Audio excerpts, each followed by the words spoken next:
Good evening, everyone. I'd like to call the meeting of the Dudley Charlton Regional School Committee to order. It is Wednesday, November 15th, 2023. It's 7 p.m. We're at Charlton Middle School. And why don't we stand for the Pledge of Allegiance? I pledge allegiance to the flag of the United States of America and to the republic for which it stands, one nation, under God, indivisible, with liberty and justice for all.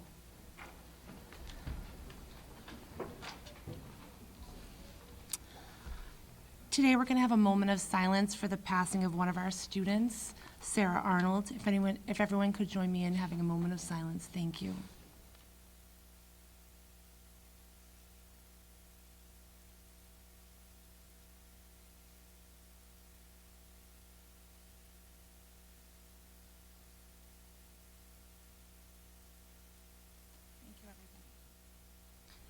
We're going to move forward with the consent agenda items. We have two items, the approval of the warrant. Those are vouchers 1,025 to 1,029, and approval of the minutes for the regular meeting of October 25th, 2023. Does anyone have a need to put any of those, take any of those out of consent agenda items? Yes. I don't want to pull it out, I just have a correction. I think it's a typo Okay. On the minutes? on the minutes. Where is it? Public comment, Anthony Aubie. It's in there as A-U-B-I-N, it's A-U-B-E. Okay, Thank you. thank you. Anybody else? No? Okay. I'd entertain a motion to accept the consent agenda items. So moved. So moved. Okay. So moved by Jean and seconded by Kelly. Okay, all those in favor? Motion carries. Unanimous. Great. Moving on to communications. Do any of our members have any communications tonight? Yes, go ahead, Ms. I just wanted to mention that the Dudley Library is trying to get an evening story time going. So every Monday, they're going to have a guest reader at 5:30. And I asked the principals to share it, and there's going to be some special guests coming up in the next few weeks. I had read a story last week, and it was a lot of fun for Great. me and the kids. So if anyone's interested. Perfect. Thank you. Is there anybody else? No? Okay. We'll go to the student representative report. Sophia Poplawski? Good evening. Close. It's Thank you. Just a little noisy out Do you want me there. to- oh, wait. It's not a basketball season. The Charlton Middle School, I hope they do well. hours and hours. All right, go ahead. So it's been a while since we last had a meeting, but a few weeks ago we had the Haunting on the Hill at the high school, and all the NHS kids dressed up in certain like costumes, and we had different stations throughout the parking lot, and it was a huge success. We raised a lot of money for our food drive. A lot of people came, and they were very excited to participate and get candy and all that jazz. We just released tickets for our high school holiday spectacular. If you have any questions, just email Becky Boussier. She's the music director at Shepherd Hill. We have the annual craft fair by the Music Parents Association this Saturday. I think it's from 9 to 4 p.m.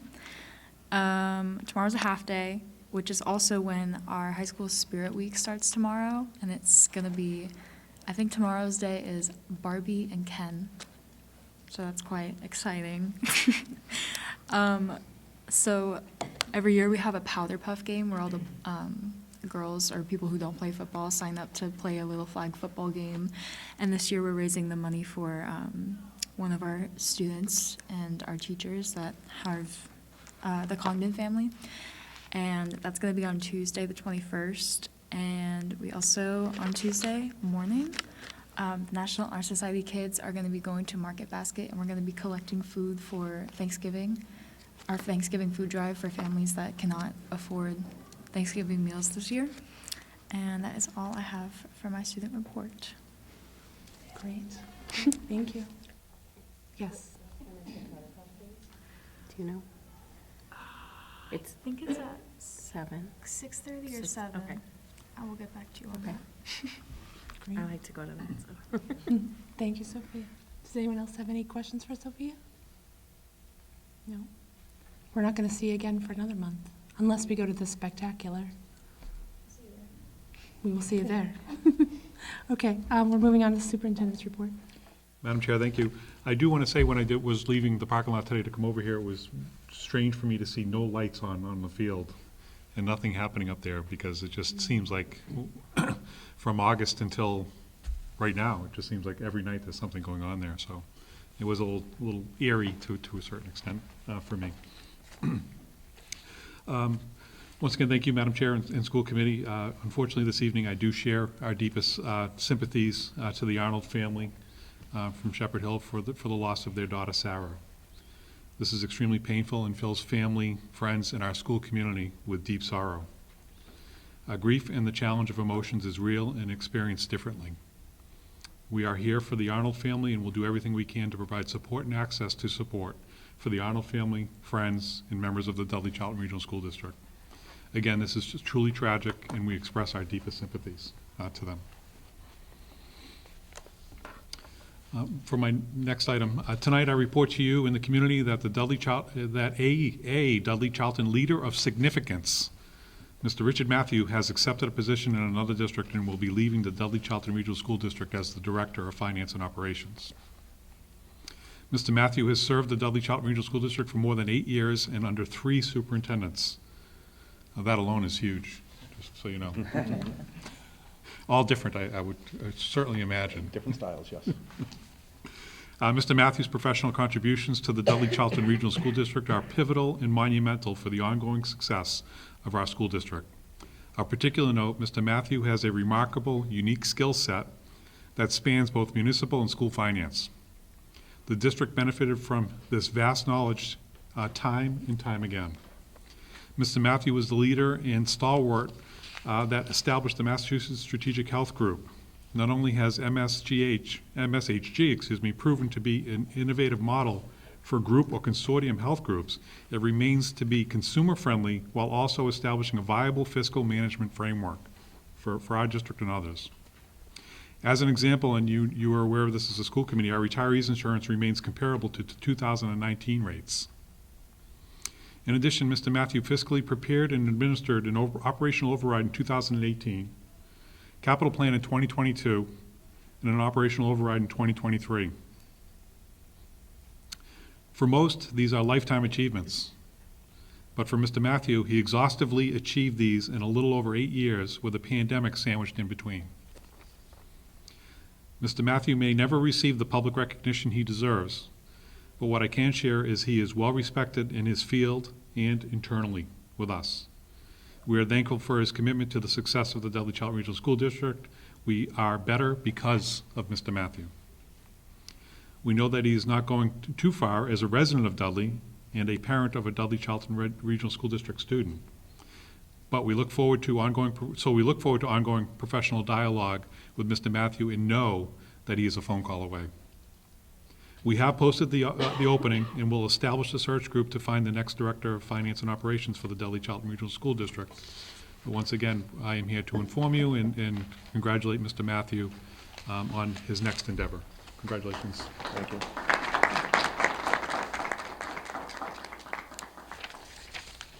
It really has been an honor and a pleasure to work in the district and with this amazing staff. The two communities have been great partners over the years, and I respect all of the elected officials I've worked with, most especially the school committee members. However, I've been presented a very unique, there's no such thing as very unique, a unique opportunity, which allows me to continue my 21-year career in this field, but be more mentally present for my family. Thank you very much for allowing me to work here. Thank you.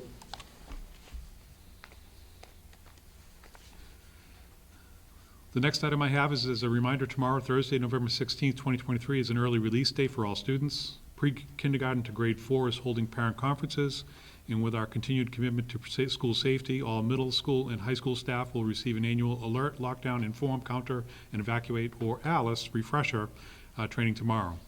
Additionally, Shepherd Hill Regional High School students were presented with an ALICE lesson Thursday, November 9th, 2023, and we are planning for age-appropriate lessons in all other schools. I would like to publicly acknowledge Principal Peter Olson for leading our district in this critical safety protocol and trainings. Thank you, Principal Olson. This week, the Dudley Charlton Leadership Council, DCLC, had the co-founder and CEO of By Design, Mr. Arthur Emmer, attend their meeting. This was actually yesterday. Yesterday. Mr. Emmer shared his pathway through his entrepreneurial experience. As a starting point, Mr. Emmer grew up in rural Wisconsin, attended Boston University as a member of their crew team, and was also student body president. He shared how he was a high school history teacher who was passionate about student productivity and student goal setting. He left teaching to work for startups and eventually found By Design at Dartmouth College. He shared his knowledge about tech incubators and acceleration labs. Lastly, he presented his student-centered software By Design that takes the view of the student in organizing classes, planning their lives, and engage in their school community in one location for students. And one of the best parts was classroom teachers don't have to change their systems. It will pull it all in. If classroom teachers are using Google Classroom, it pulls it all into the student's domain. So it's in one location. The DCLC is looking at By Design, at this actual project, as a pilot project for this school year, and they'll be considering it at their next meeting in December. Mr. Emmer shared with me that he was blown away by our students and the impact of DCLC in general when he learned about DCLC and what has happened over the past couple of years. He has met with students across the country, but yesterday was a significant highlight for him. So we really appreciate his time and appreciate DCLC's forthright efforts to look at his particular software and maybe piloting it for our students here at Shepherd Hill. So I look at Sophia because Sophia is part of DCLC, just so you know. Rams Reed celebrated and had their 2023 awards get-together at Point Breeze last Tuesday, November 7th, 2023. Rams Reed has been in place at Shepherd Hill for years, but expanded to all schools this past summer. Rams Reed is a fun summer reading initiative to get staff together. This is voluntary and culminates with a celebration in the fall. This is an incredible effort to bring DCRSD staff together across all schools, and full credit goes to Ms. Kristen Griffiths from Shepherd Hill Regional High School. The next item I have to share with you is, as I provide updates with the PTOs. Last month I provided an update for Charlton PTO. This is Dudley PTO happenings. There are attached flyers to this. So please look at the flyers, but the Dudley PTO Turkey Trot is Thursday, November 23rd. Registration is still open. The Dudley PTO Wreath Night is December 6th, 2023 at Point Breeze, and kits are still available. Please look at the attached form. Cookies with Santa at Dudley Middle School is December 1st. There's an attached form for that as well. And once again, the Dudley PTO is planning a Light the Night on Saturday, December 8th and Sunday, December 9th.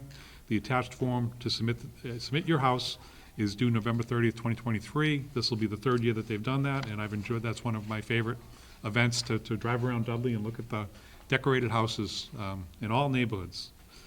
To learn more about the Dudley PTO, please go to their Facebook page or their website. And then the next items is a repeat. We're still looking for paraprofessionals, so that's important to keep putting in my report. And then I do have the rationale for school committee agenda item E later in my report as well, so that concludes my report at this time. Thank you.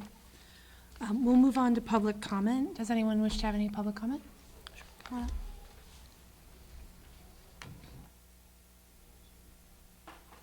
Just a reminder to state your name and your town. Yes, Madam Chairman. Anthony Abbey, Charlton, 89 Haggerty Road. Congratulations, Mr. Matthew, and one question to the committee is, I understand from your report you've posted the position.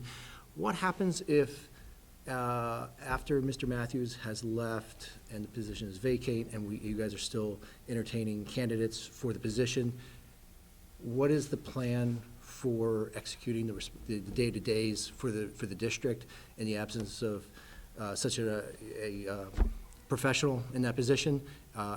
Is there a contingency for contracted services? Is he on on a stipend? I'm just kind of looking for some clarification. That's a really great question. If we're able to answer that tonight, I will let that in. Madam Chair, we're still working on those details, but everything is on the table. Everything. Thank you.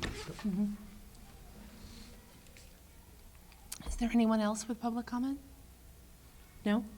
Okay, we'll move on to new business. A, we have a request for the approval of the global awareness travel for 2025. Director Mary Perangeli.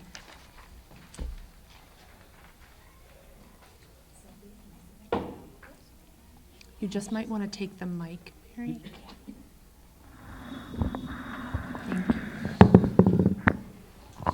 Okay. Good evening. For the past 37 years, with the exception of 2 years where travel was not possible due to the COVID pandemic, Shepherd Hill Regional High School students have had an opportunity to have yearly opportunities to extend learning into the worldwide classroom, thanks to the support of this committee, thanks to the support of our superintendent. And it's always been my belief that education needs to be strengthened by integrating global understanding into the curriculum and providing our students and faculty with international experiences. We need to prepare our students to be global citizens by recognizing and appreciating different viewpoints, working effectively and collaboratively in diverse cultural situations, learning to be adaptable and comfortable in unfamiliar circumstances. So at this time, I am requesting approval for a 38th international experience for Shepherd Hill students in April of 2025.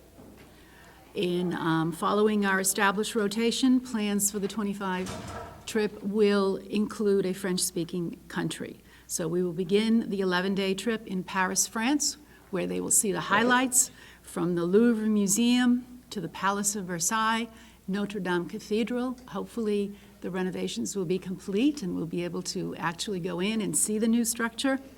We'll see the Eiffel Tower. We will have a Seine River cruise. Then we'll go south to the Loire Valley, and we'll stop to visit the cathedral in Chartres, and we will see 3 chateaus or castles, the Château de Chambord, Château de Chenonceau, and Château d'Amboise. Then we'll go to Normandy, and we will visit Mont Saint-Michel, which is an 11th century abbey that was built at the top of an island. From there, we'll travel to the D-Day beaches. And we'll stand on those beaches where an amazing occupation of Allied troops landed on June 6, 1944, to begin the liberation of Europe from Nazi occupation. We'll visit World War II museums, monuments, and cemeteries that pay tribute to the courage of British, Canadian, and American armies that successfully carried out the largest military operation in history and defended our freedoms. It is truly an awe-inspiring and very moving day. And then it's off to London. We only have 2 days, but we're going to do as many things as we can, doing the highlights, obviously a city tour. We will spend some time at the Tower of London. We'll take a spin on the London Eye, and we will go to the theater. And I'm told we might be able to get Hamilton tickets. And I'm really hoping that that's possible, but if not, I mean, it's still too early to make those kinds of plans, but there are many other wonderful plays that are going to be presented as well. So during the 11 days, students will experience an immeasurable amount of history, art, architecture, natural beauty, and culture that will provide real-world learning opportunities to enhance their classroom studies. We plan early because that's when we can get the best price. So we'll be traveling in 2025 at 2023 prices. I'm told there's going to be a substantial increase on January 1st. And I always want our students to have the best trip at the best possible price. And if we start early, then we can spread out the payments. If someone were to sign up for the automatic payment plan, in December, they would have a $247 monthly payment. And that makes the trip more affordable for families. And it also allows some high school students who work and pay for the trip entirely on their own the ability to do that. We can't possibly fundraise to pay for 60 kids to go to Europe. So we have to find a way to help them in another fashion. And spreading out the payments, making it a longer period, helps with that. But our world changes quickly, so we also have to make sure that we're protecting everyone's investment. And EF's Peace of Mind program will allow us to change our destination, the group, to change the destination or the dates up to 45 days before departure, no questions asked. Our choice.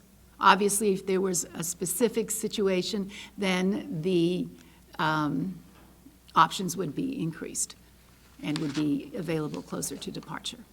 In addition, I'm pleased that the on-tour COVID-19 isolation and quarantine support is being extended. Even though COVID is not really a major issue these days, they are going to continue to provide for lodging, meals, for any traveler who is either diagnosed with COVID or is required to quarantine as a result of COVID. They will also pay for a separate room and meals for a chaperone to remain with the student and provide supervision and additional support.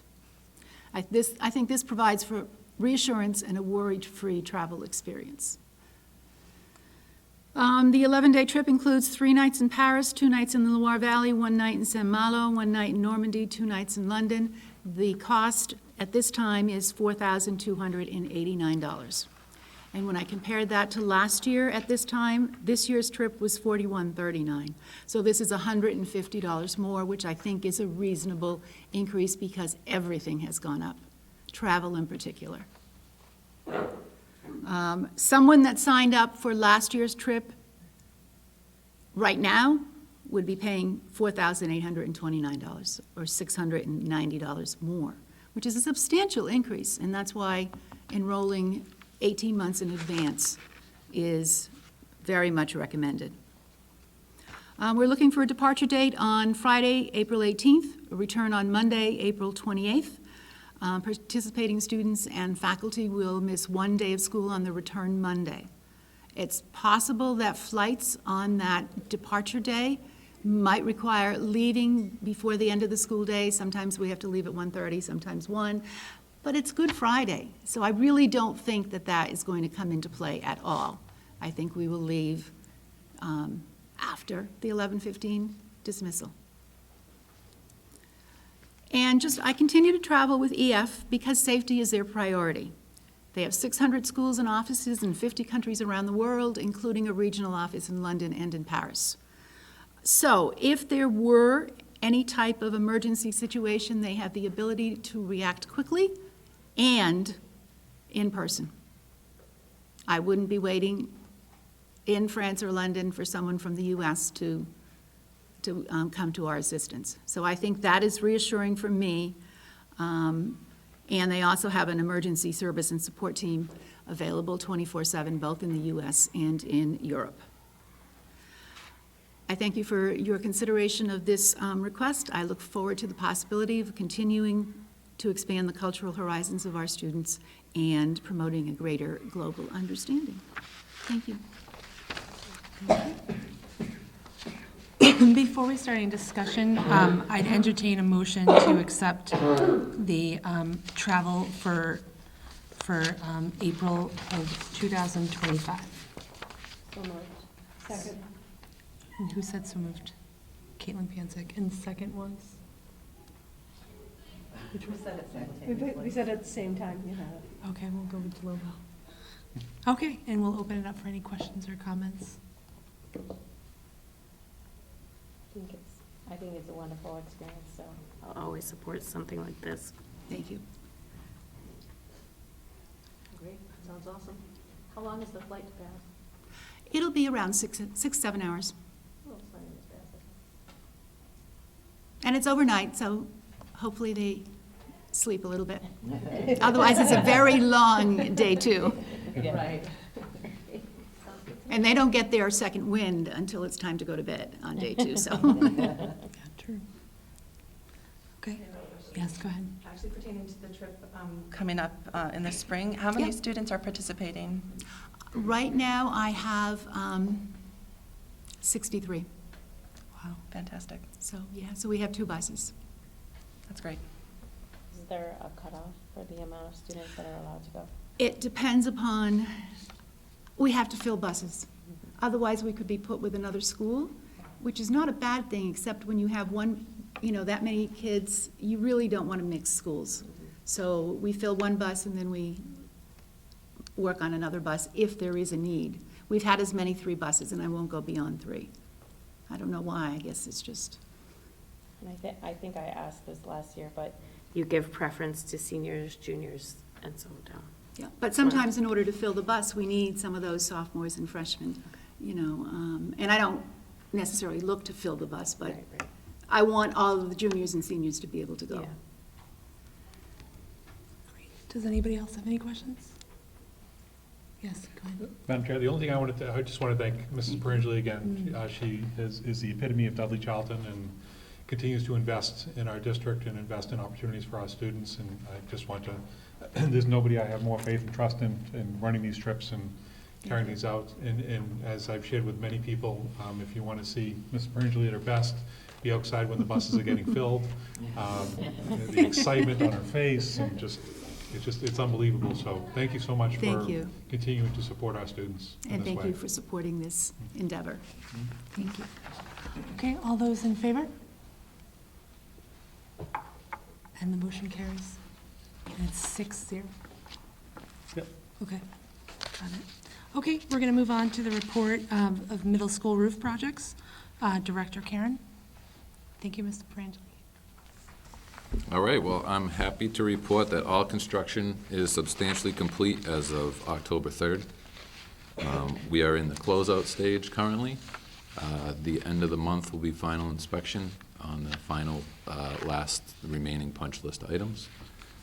We've had the manufacturer come do their inspection, and we have received our 30-year warranty certificates for both roofs.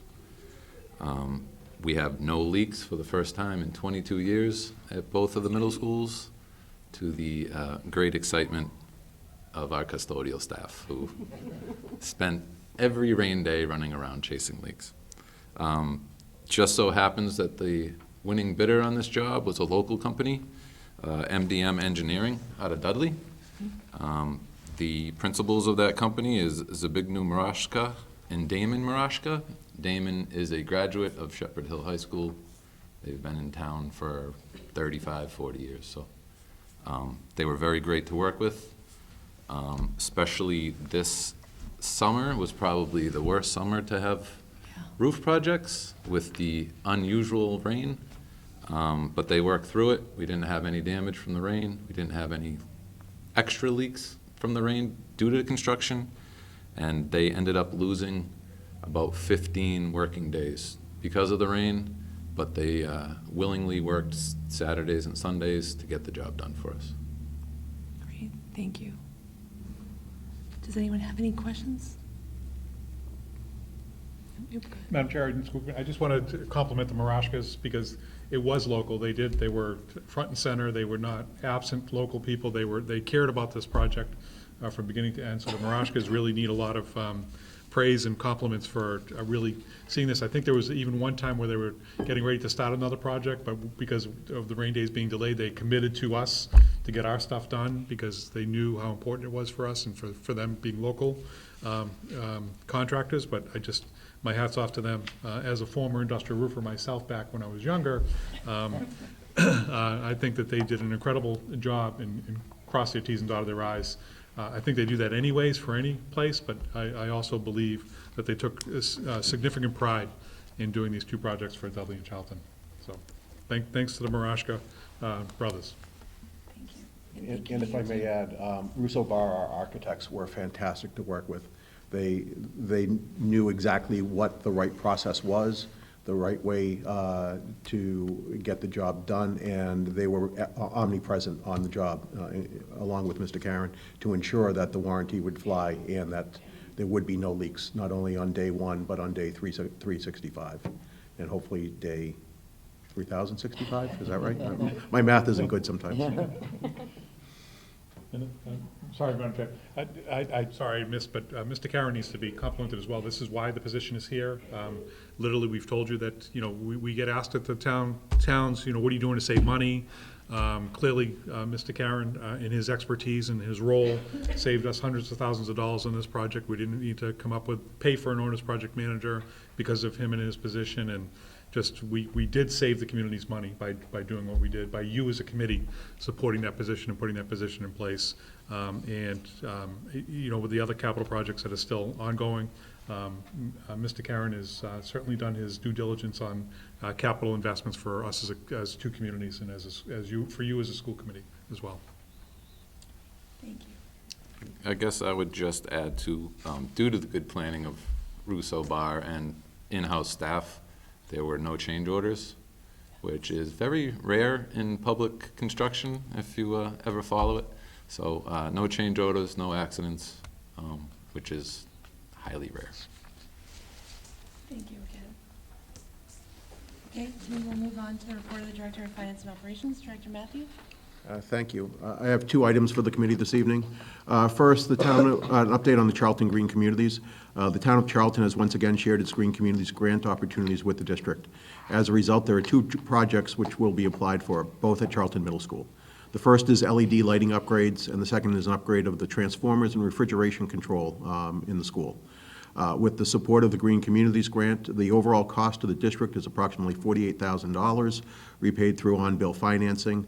The net savings, the difference between what we have to pay back on the on-bill financing and what we expect to have reduced electricity usage, is projected to end up around $1,100 a month. Thanks must be extended to the town of Charlton for continuing to support the district through our inclusion in their Green Communities programs. I don't know if anybody has any questions.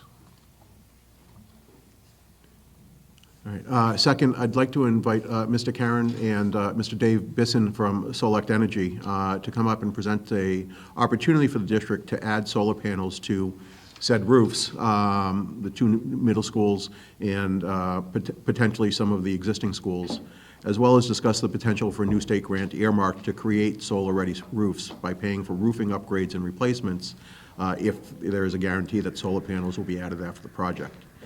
These projects have been very successful in other districts, and the numbers, as you guys see in the presentations that were uploaded, show great potential for DCRSD to continue its green initiatives while looking at a very favorable electricity rate over the next 20 to 25 years.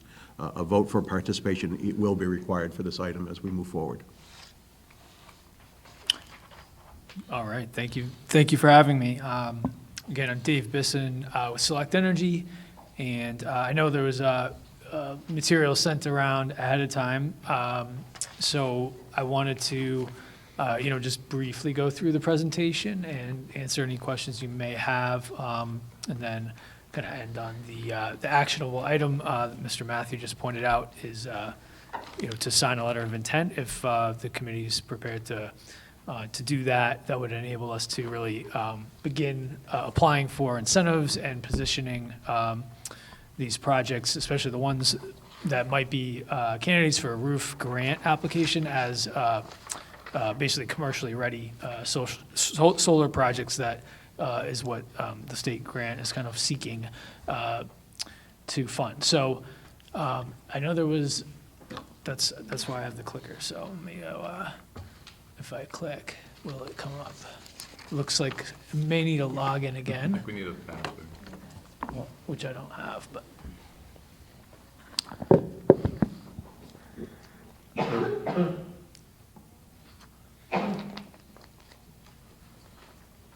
All right. Let's give that a click. There we go. So this is probably not large enough to read, so I will assume I'm just going to say things. But Select Energy, we're based in Hopkinton, Mass. We're a leader in non-residential solar in New England and the Northeast. We were founded in 2009. We work a lot with public entities, municipalities, regional school districts, especially in Massachusetts. So it is a core market for us, looking at public schools and solar. We are full service, so the little kind of green arrows, if you can see those in the fourth bullet point, we design, which is what I've done, for this presentation. We design projects, we finance them, which is, we'll talk about how that works. We install them, monitor, and maintain them. So it's really a life cycle approach. We're involved in every step.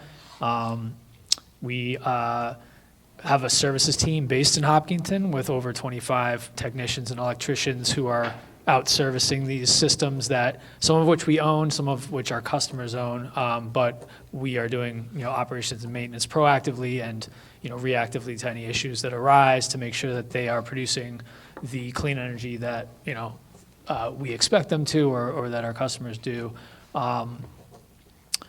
The last item about power options, I can get to a little bit more on the next slide. So I will use the clicker. Infographic, so starting in the upper left. So the big thing, we're presenting today are what are called power purchase agreements. That is a financing arrangement where the district would have no upfront costs. So 100% of the capital investment in these projects would be paid by our company, Select Energy. So we would be the owner of the system for the duration of the contract term, which is between 20 and 25 years, depending on the project. There is the Power Options, the little handshake icon there on the right. Power Options is an independent nonprofit that operates under a Mass General Law 164, Chapter 137, with a little citation at the bottom right there. They procure energy on behalf of their members, energy products, one of which is solar and storage.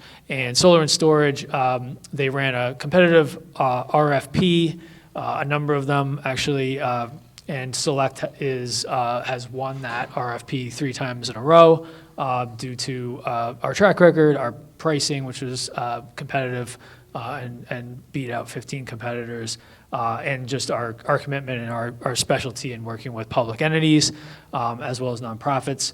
So what this does for the district is allow you to contract with Select directly under the Power Options competitive procurement, which has already occurred at a consortium level. So you don't need to basically, Mr. Karen or Mr. Matthew would not need to put this out to competitive procurement with a bunch of different vendors, because that has already been deemed completed by the state through Power Options. So that's that part of it. The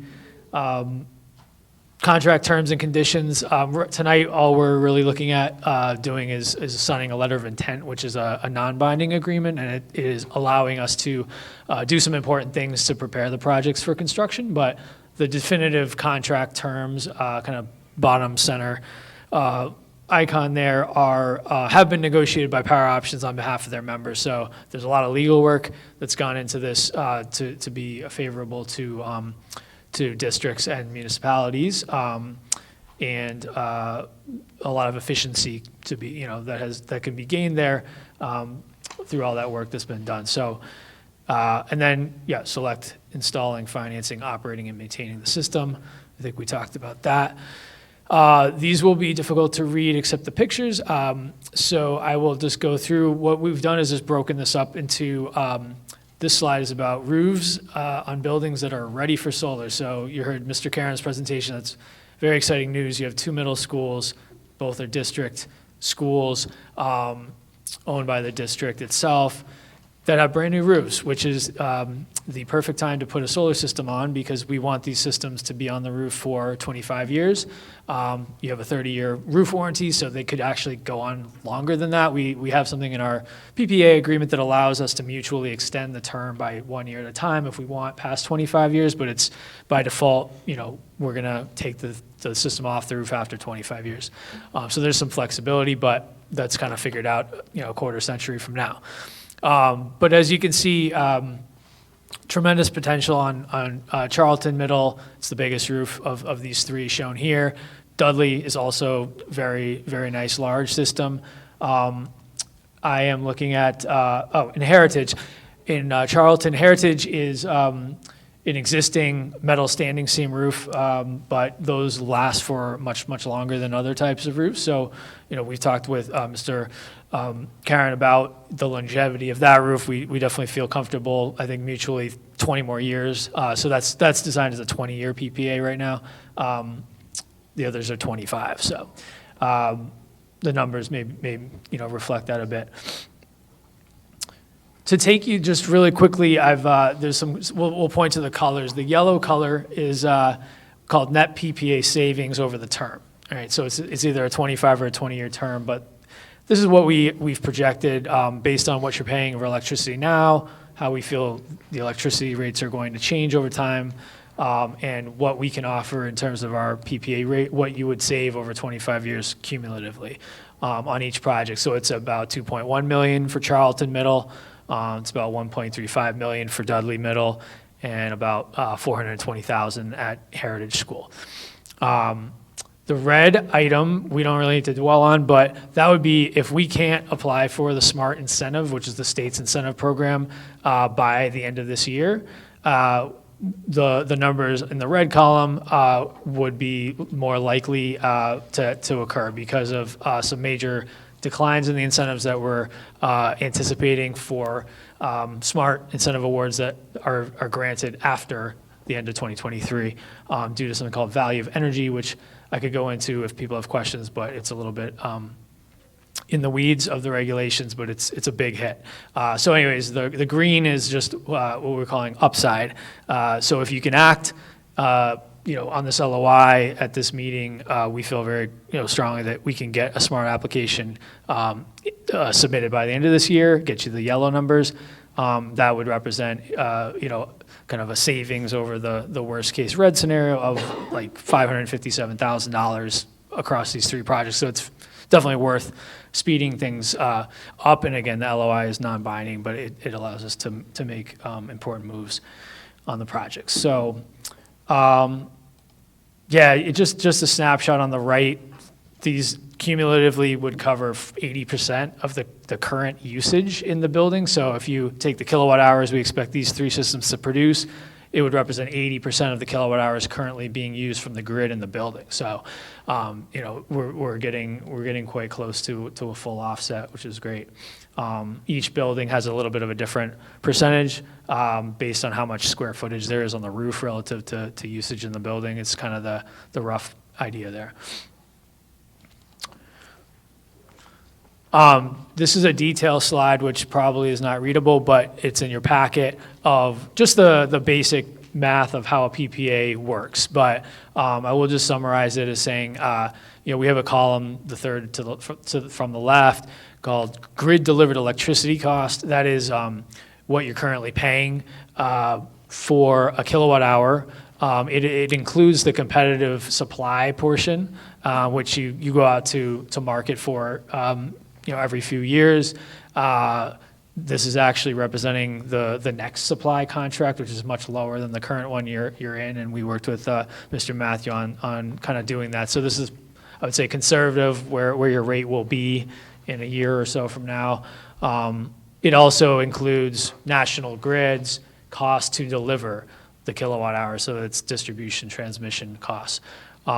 When we provide solar energy from the solar system, it offsets all of that with minor caveat. It's a very small line item of something called distributed solar charge, which they have decided not to allow that to be offset by solar generation.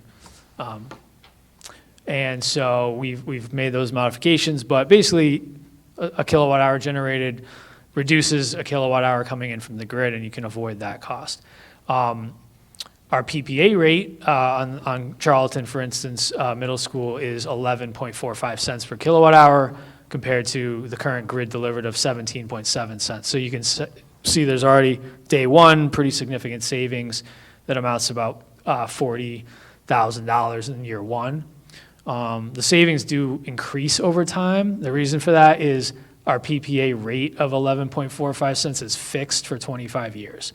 So it never goes up from that nominal amount, while we all believe very strongly at Select and every other solar provider and many analysts that rates are going to go up for grid-delivered electricity, and they have been. There are a lot of infrastructure, substation upgrades, et cetera, things that are going to get rate-based, which means that they get paid for by ratepayers through higher rates. So 2.5% is the assumed escalation per year in grid-delivered electricity. We think that's a fair, estimate of future conditions. So that's Dudley, similar chart, just showing the specifics there. And I want to save time to make sure we talk about green school work. So before I go to the next two projects, which are roof replacement dependent, this is an exciting program that Select, we did a lot of advocacy for this in the State House, and it succeeded in getting a $50 million line item approved in this year's fiscal '24 state budget. And it's called Green School Works. It provides broadly funding to public schools specifically that are upgrading some aspect of the building to enable clean energy technology. So we see it primarily as a roof replacement grant fund, although there will be other things funded, I'm sure, but roofs are by far the most expensive thing that schools tend to invest in periodically.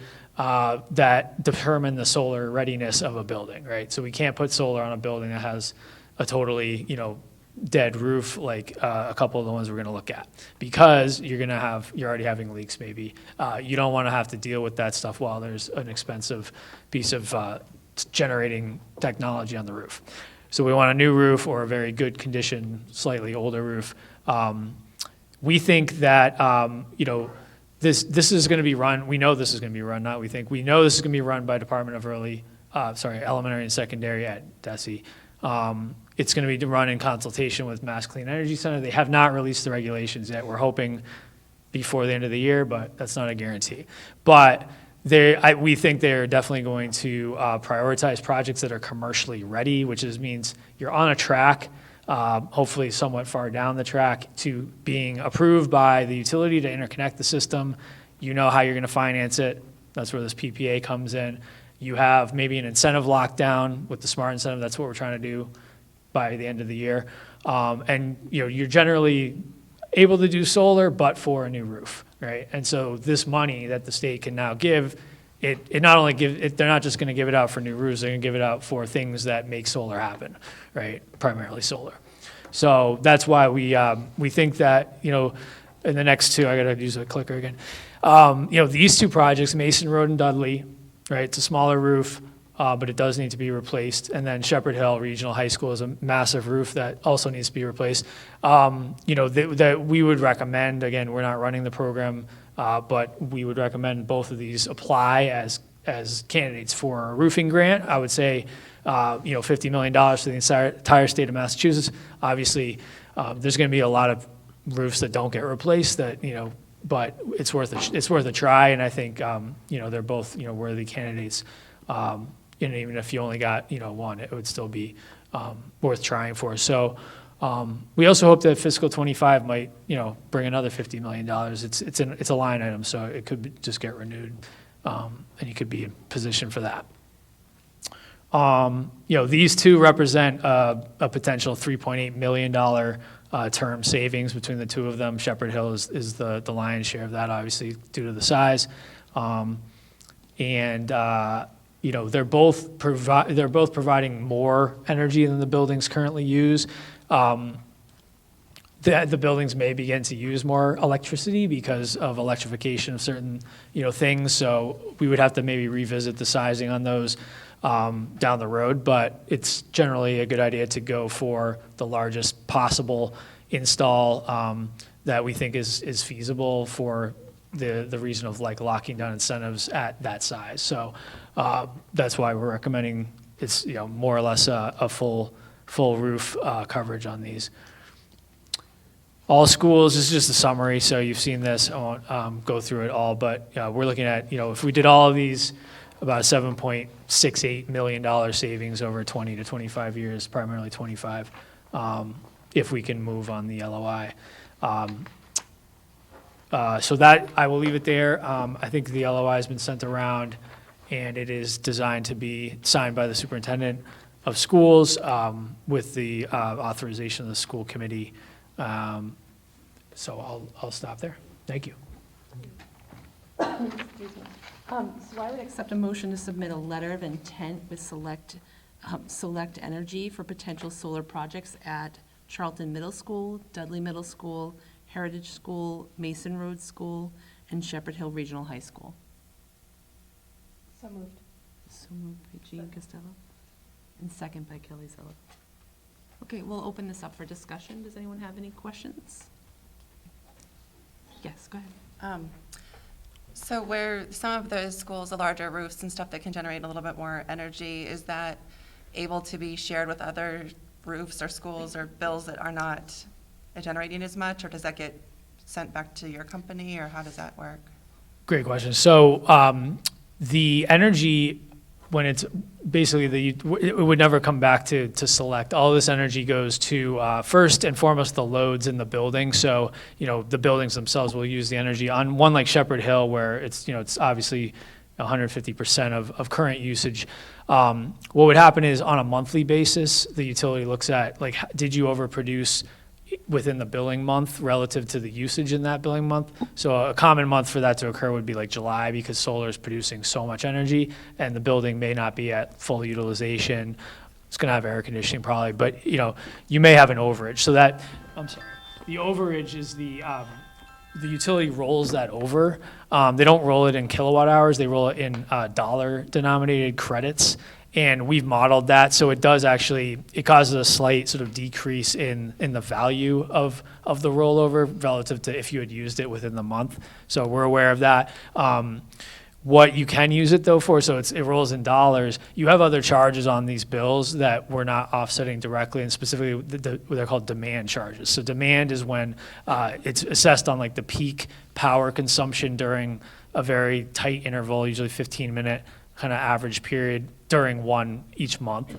And solar's not particularly good at reducing that because it could occur during after dark, it could occur when there's cloud cover, et cetera. So there may not be like a depression in demand. So those charges, we're assuming, don't get reduced by solar, but those dollar credits that we rolled over from overproduction, those can reduce the bill overall. So basically some of those demand charges could be wiped out by overproduction.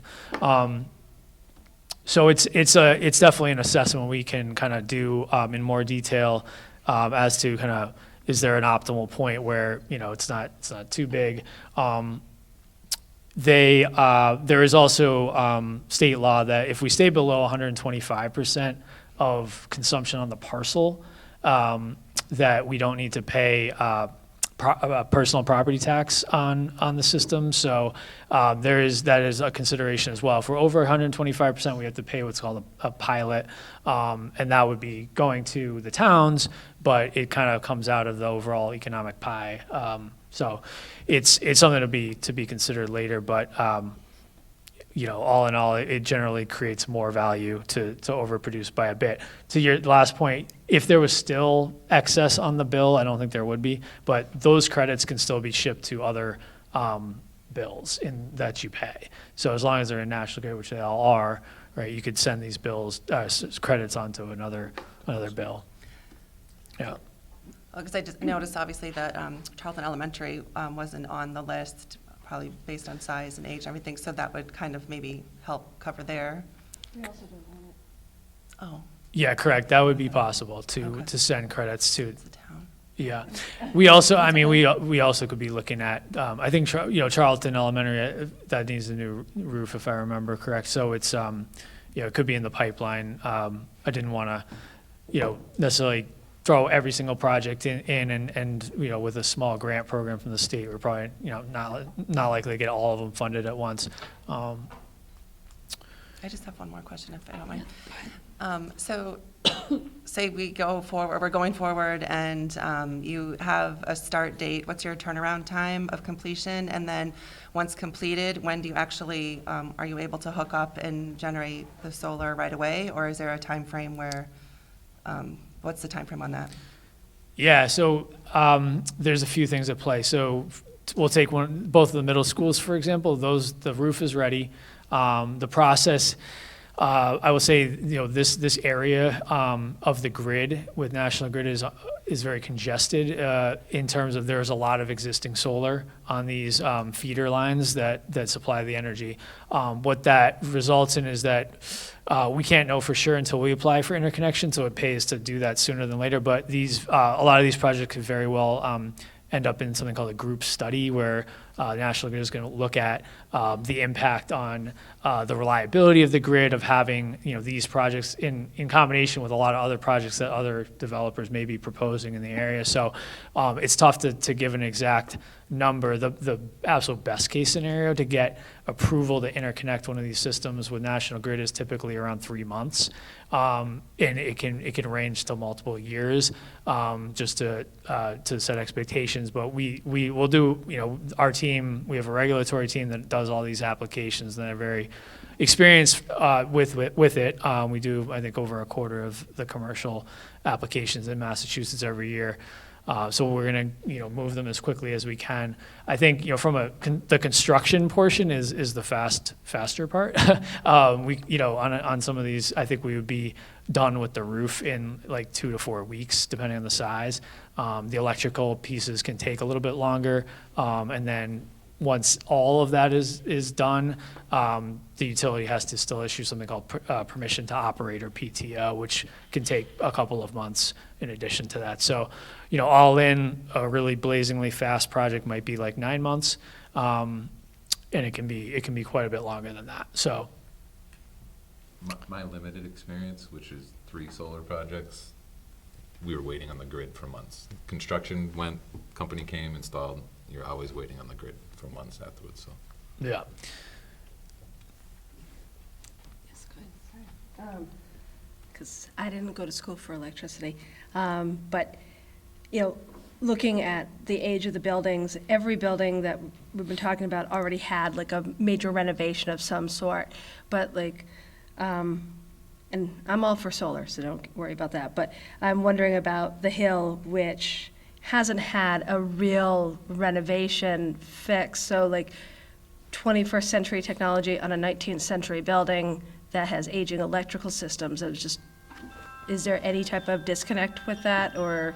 Yeah, so they always install, you can correct me if I'm wrong, a sub-panel that ties into the grid directly. So they're not tying into Shepherd Hills panel or directly or into our wires at the school directly. It's a separate system. Yeah, just want, yeah. It's a separate system, so everything is new to the pole. To the pole. Yes. All right. Yeah. And then old to us. All right. One of the things that we will do, pretty shortly after having a letter of intent signed is, I'm not the electrician, but my team would come out, and I oftentimes, attend those site visits, but they will come out and physically check, like, what is the equipment. And it's not just your equipment, it's the utility transformer, and just understanding the full electrical system that we're dealing with. So a lot of electrical engineering work goes into designing it. So it could be, exactly what Mr. Karen just described. It might be a little bit different. It depends, but it's always with your consent and the utility's consent, which is paramount. Kind of, we're not doing a project without National Grid sign off. So in terms of the roof, I mean, structural engineering is always a requirement as well. So we hire a third-party licensed structural engineer to assess, the structure of the building beneath the roof and its weight-bearing capacity, and that determines exact designs. And those result, once the structural engineer can stamp it, that's required to get permits to build. So your local permit office has to have final authority on that. I have a question. Simply because these roofs that you're working with are flat, how does snow affect that? On a solar panel on a residential house, that probably slides off, but I'm just curious how that works with a flat roof.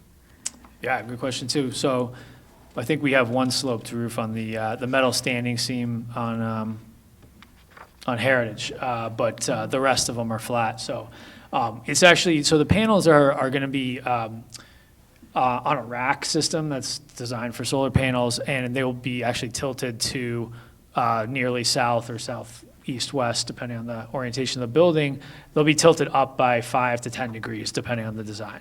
So it is a slant that when it snows, we've already factored in our software, like you're going to lose production when there's snow on the panels, but as soon as the sun comes out, snow slides off of panels pretty quickly because they're basically a glass surface, and there's not a lot of friction there. So generally, I would say we've been getting a lot less snow in my experience. I've lived in Massachusetts most of my life, but the heaviest snowstorms, you might get some pile up between the rows of panels. They're going to be about 9 to 10 inches between panel rows in most arrays.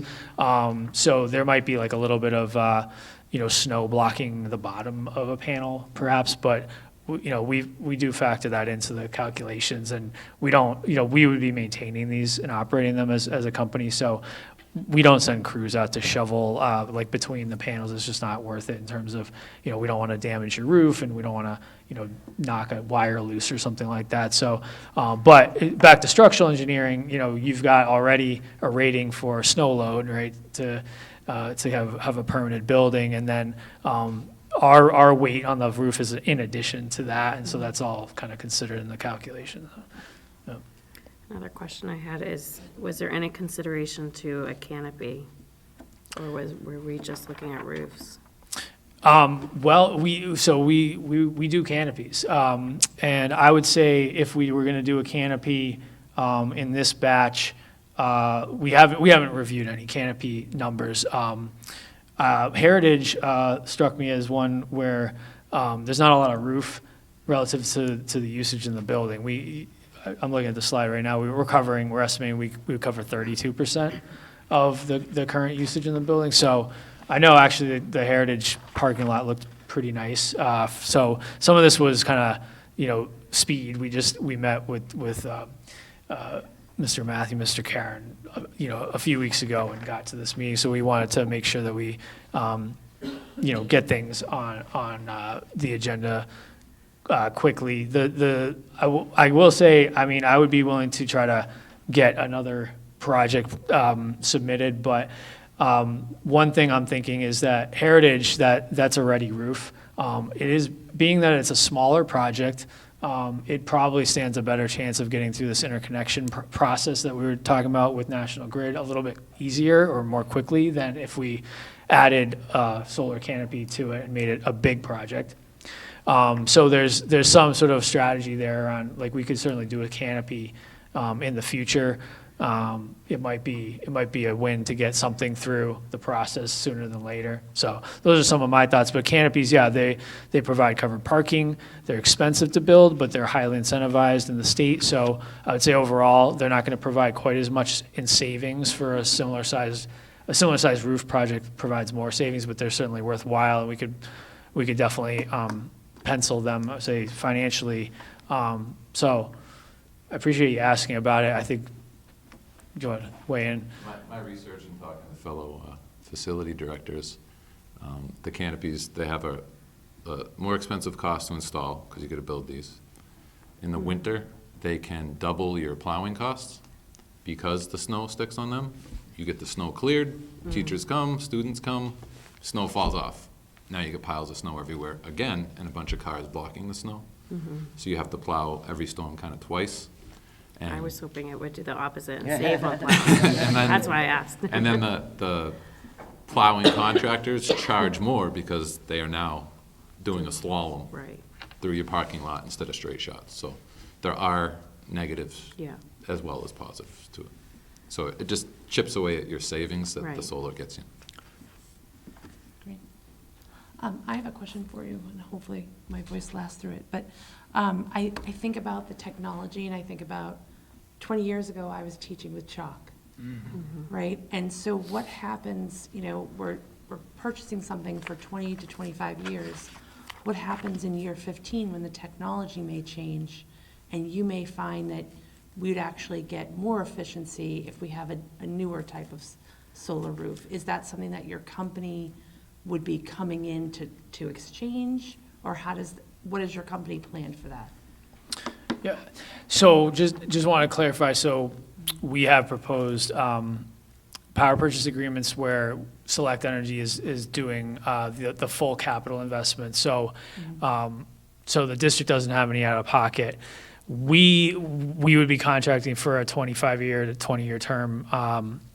And so we don't have anything in our contract that supposes that we would replace equipment unless it fails. So if a panel stops working, that's 100% on us to get a new one. Whether or not we have it under warranty, it doesn't matter. We replace it, and you get, the energy that you were expecting. So we do. I think we're constantly seeing changes in the industry. You're right. It's an evolving technology. I think a lot of the efficiency gains were made, in the last 10 to 15 years. They have been very significant. I think the gains to come probably, most analysts don't expect them to be quite as dramatic. So, I think the other principle is like acting, today rather than in 5 years to put solar on a roof. You're getting 5 years of production when, we need it the most, really, to make sure that we're transitioning quickly to clean energy. So, we there's a reason, though, 25 years is really the max horizon, because that's when the warranties on panel production end. Typically, they're guaranteeing a certain level of consistency on the production up to 25 years, typically not longer. So it's a good time to, and it's also typically, you have a 30-year roof warranty, but we don't want to, presume that, we're going to change panels out in 15 years and then get another, 20 years out of those, right? When your roof might need to be replaced at that point. So, Okay. yep. All right, thank you. Yes. As much as this is a fantastic opportunity, I think, for the district to save, potentially $3.8 million over 25 years, we need to keep in mind that Select Energy is a company. They're in it for profit. So if it was worth their while to come in 15 years and replace the panels because technology has made such advances, they're going to do that because it's in their best interest as well. I just didn't know if that was in the contract, that they could feel free to come and do that. It's a good question. I honestly don't. We have certain permissions to be obviously maintaining, and I'm just not sure if it would be in the contract to fully replace.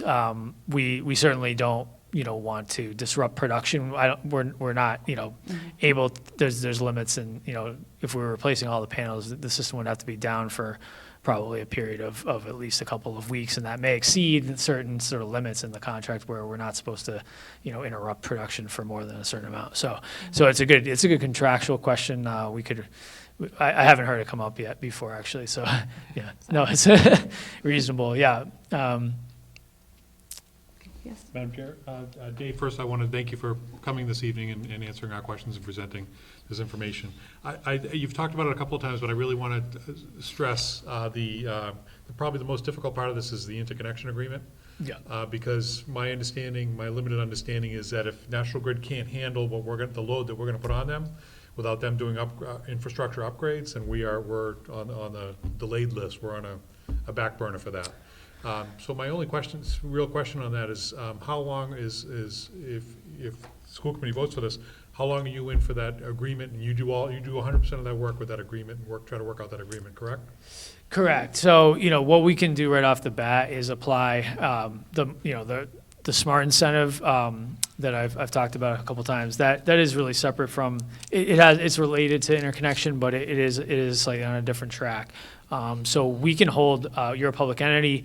When you get a SMART incentive award, which we would expect it to be issued, it might be issued in January, but it'll be based on the 2023 value of energy, which is what we really want. You get 18 months right off the bat to complete the system. If that's not enough, you get we can do a paid extension where we roll it into the PPA price. It'll be a nominal increase in the PPA. These are some of these multi-million-dollar systems, and we're talking about like $10,000 to extend for 12 more months. So it's always worth it to do it if you think you could complete it. So again, that's not out of pocket for the district. So we have like a 30-month runway. on the SMART incentive. We'd like to get projects done a lot faster than that. Obviously, 9 months would be awesome. I think there's some new things, I can't make any guarantees about the length of time in terms of how long it takes to get these interconnections, but there is some new stuff on what they call curtailment, where if we can agree with National Grid that, in times when they feel like they need to curtail the amount of energy that might be coming out of the system onto the grid, that's only going to happen when your building isn't using all the energy instantaneously. They can do that. Now, there's some risk there that we would have to get into, but I think on a system like the one that covers 32% heritage, for instance, there's not likely to be a lot of exporting. So we might, we would always consent you before we do anything, make agreements like that, but there might be some ways to shorten that timeline. So we'll kind of keep an open mind on those.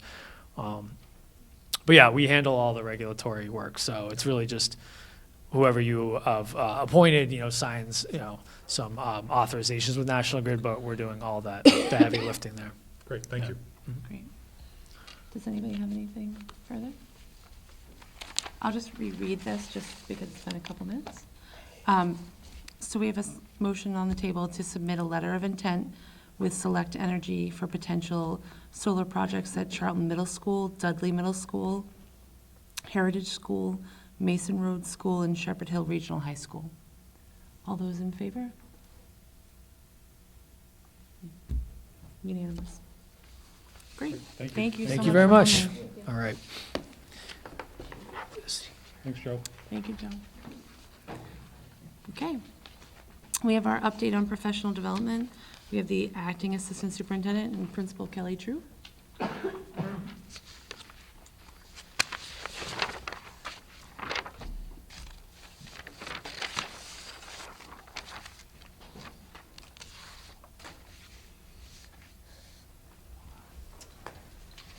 sorry, I thought that Mr.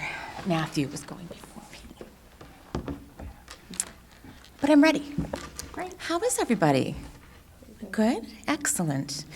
So I do have a few updates for us. On January 12th, which is our next big full-day PD day, the Professional Development Committee and I came up with a proposal that we think balances well district initiatives with teacher voice and what teachers need to do for their own certifications.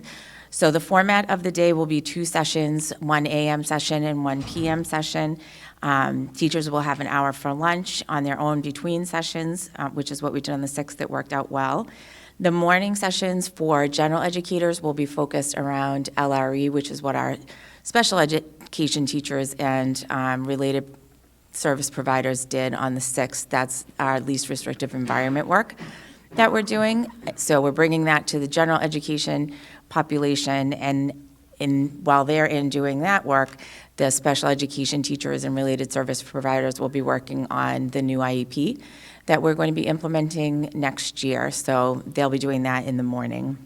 And then there's also, that's in general what will be happening for those, but we will have pockets of some of our UA teachers might do proposals for morning work to do something or afternoon work. So there's 2 other sessions that could follow. We have afternoon sessions, and those can be in one of 3 formats. Teachers can submit a proposal for a PD to go to a conference, take a day-long course, attend a webinar, do something like that for the afternoon. They can take advantage of a session of interest that we are setting up with a presenter. Some of the different ideas that we have had so far and things that have been set up so far are listed in our document. One of them is an executive functioning presentation on how it impacts learners in the classroom, which is kind of a high impact and a hot button right now for people. They're seeing a lot of need for executive functioning work.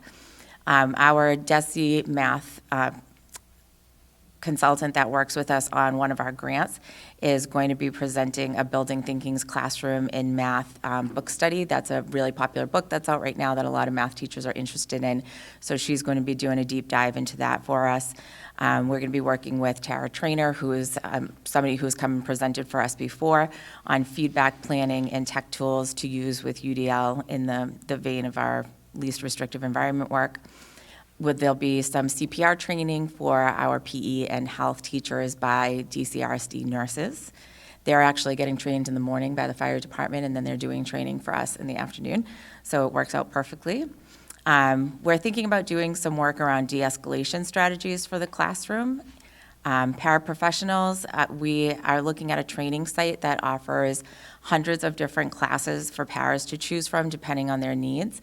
And I was talking with Chris Savoy, who's our para representative, and she thought it looked really great, and I think it's a great opportunity for our paras to have some self-selection and some really meaningful PD for their specific roles, because we do have a lot of paras that have very different roles in our district, so this allows for some flexibility within that. I think that'll be great too. Teachers can also propose to do a session if they want, and I think that that would be great, something that they can offer their colleagues, or they can write a proposal to lead PD. It might not be a presentation, but it could be getting together a group of colleagues to talk about a certain point and have some kind of an artifact for it, so that's an option as well. And we have some more options for presenters to come. I'm still working with a few other people on some ideas of other things that we can offer in the afternoon.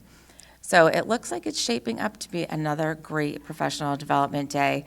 Lots of choice and offerings, things that directly linked to our district plan and things that teachers expressed interest in.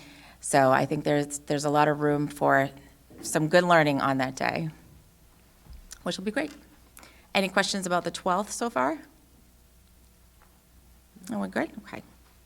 And then I do have some ongoing PD initiatives throughout the year that I think are just important to mention, things that are included with some of our grants, but also the potential for some coaching. Research really shows that the best professional development is job-embedded professional development. So when you can actually get training in things while you're working and things that are really relatable to exactly the work that you're doing in your field at the time you're doing it, which coaching is the perfect opportunity for that, but coaching is hard to come by, and it definitely comes with a cost. So being able to bring in some outside coaches with some of the money that we have from our grants is a great way to kind of bring outside influence and expertise into our buildings without having to hire another full-time employee. So one of the things that we're looking at is some middle school math coaching. We've been awarded the extension grant for the high-quality instructional materials, and that allows us to pay for professional development, specifically in math for teachers. There's a lot of different things that you can do with professional development, but when you're implementing new curriculum especially, it's nice to have somebody that can work alongside the teachers, that can model lessons, that can meet with teachers during school, after school, whenever they can, to really give them that relevant job-embedded PD right in the moment with what they're doing. So I'm working with our DESE consultant on bringing some coaching for math for this school year that'll be more consistent and structured, which is great. There's also some potential least restrictive environment work for our intensive learning centers and with our speech and language pathologists. So thinking about really the work that we're doing around least restrictive environment, and then how do we follow that up with support for the things that we're asking teachers to be able to do. So I'm working with collaborative.org, who is the company that we brought in the presenter from on the 6th, and we're trying to work out some proposals for some potential coaching to start just with our intensive learning centers for what we really want those to look like, to make those to be the best that they can be, to prepare the students that are in our intensive learning centers for some inclusion time.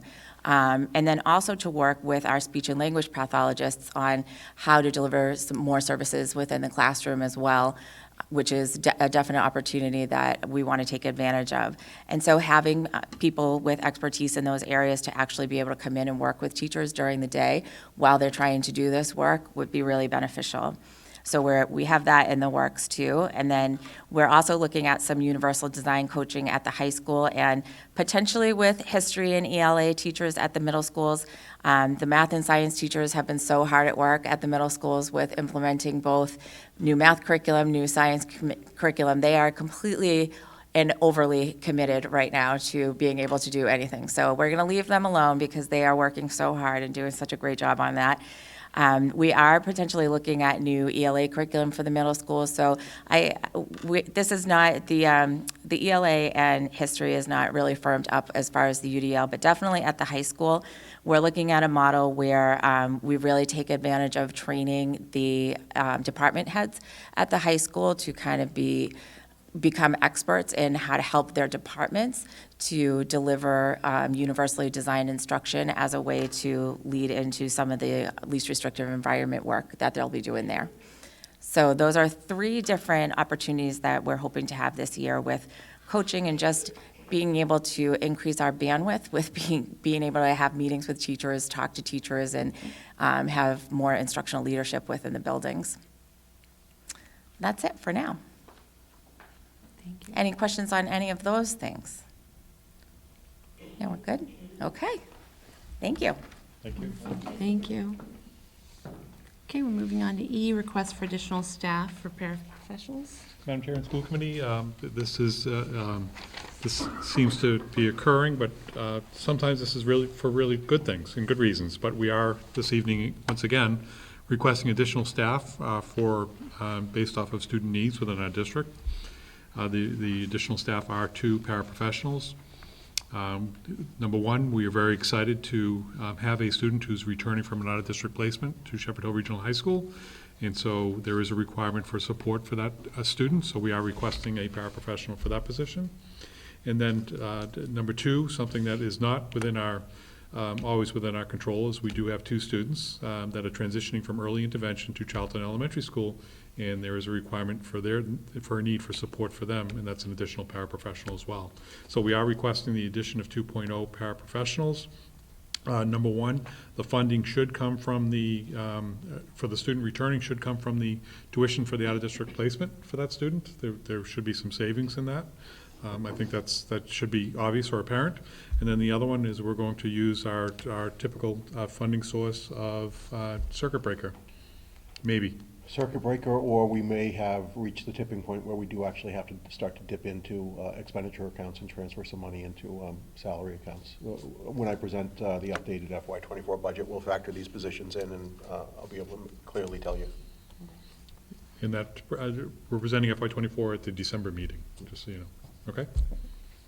So I appreciate, we highly recommend this, and I look for the school committee support on these 2 additional positions required or needed. I'd entertain a motion to accept the request for additional staff for 2 paraprofessionals. So, thank you. Second. Did you get that? I didn't know who the first was. Oh, so moved by Nicole Lindberg. No. And second by Jeannie DeVore. Okay. Okay. Is there any conversation? There's some question. So we're adding 2 more, and how many are we still looking for? Like, do we have?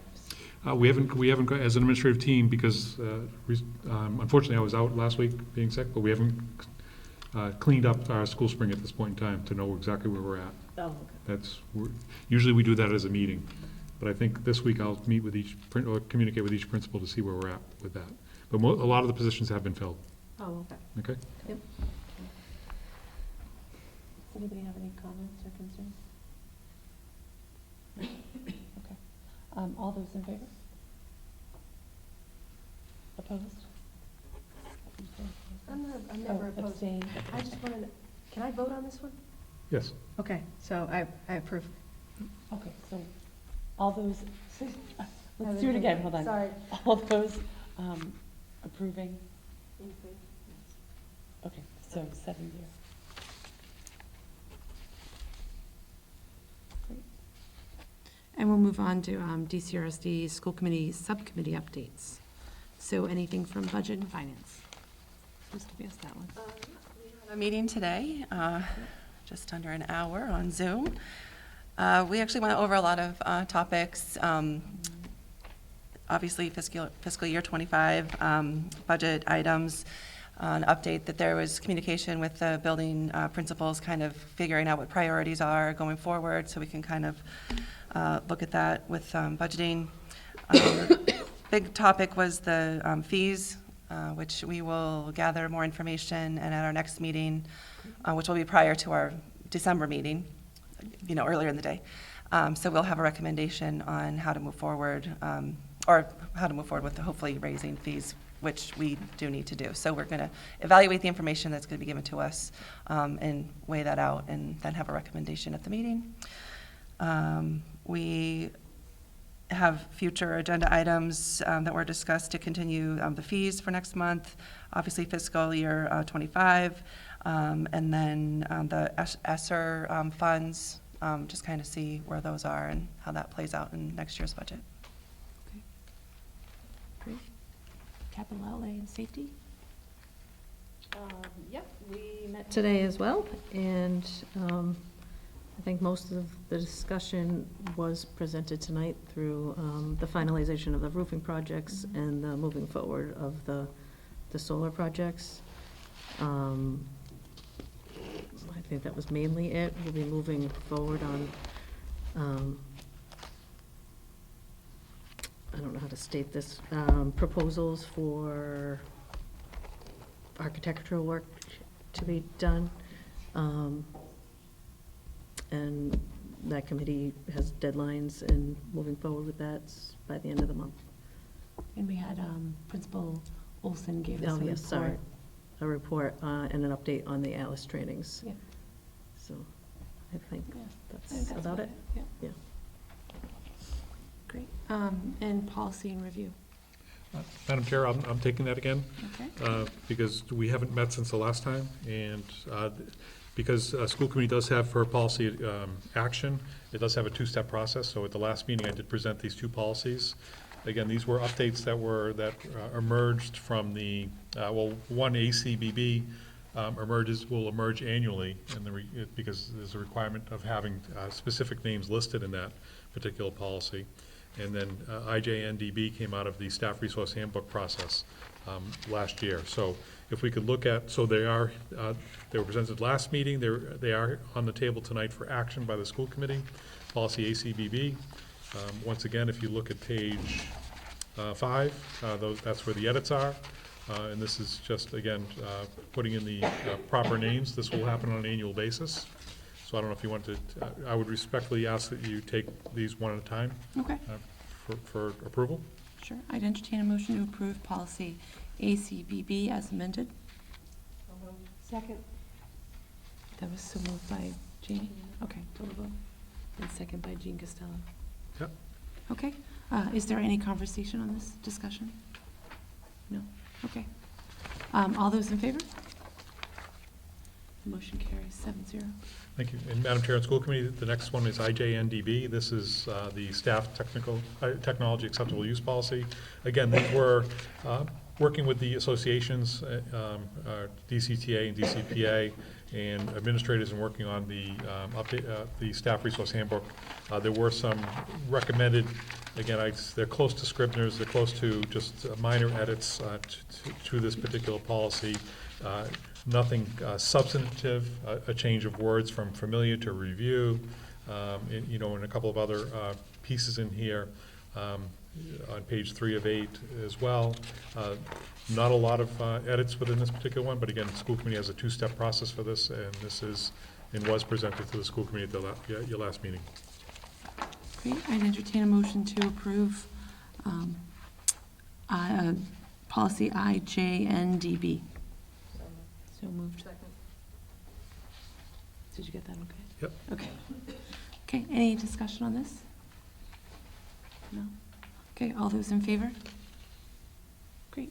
Motion carries 7-0. Great, thank you. Yep. And we'll move over to school committee goals.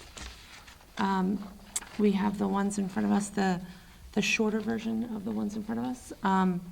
So I know you put the longer version in there, in our folder, and I think we were working on the shorter version and using the longer version as ways that we could use for evidence and guidance from there, right?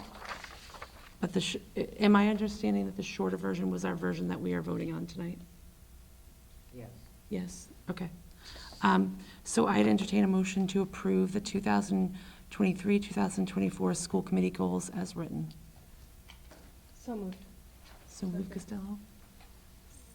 Second, Zella. Okay, do we have, open up for discussion?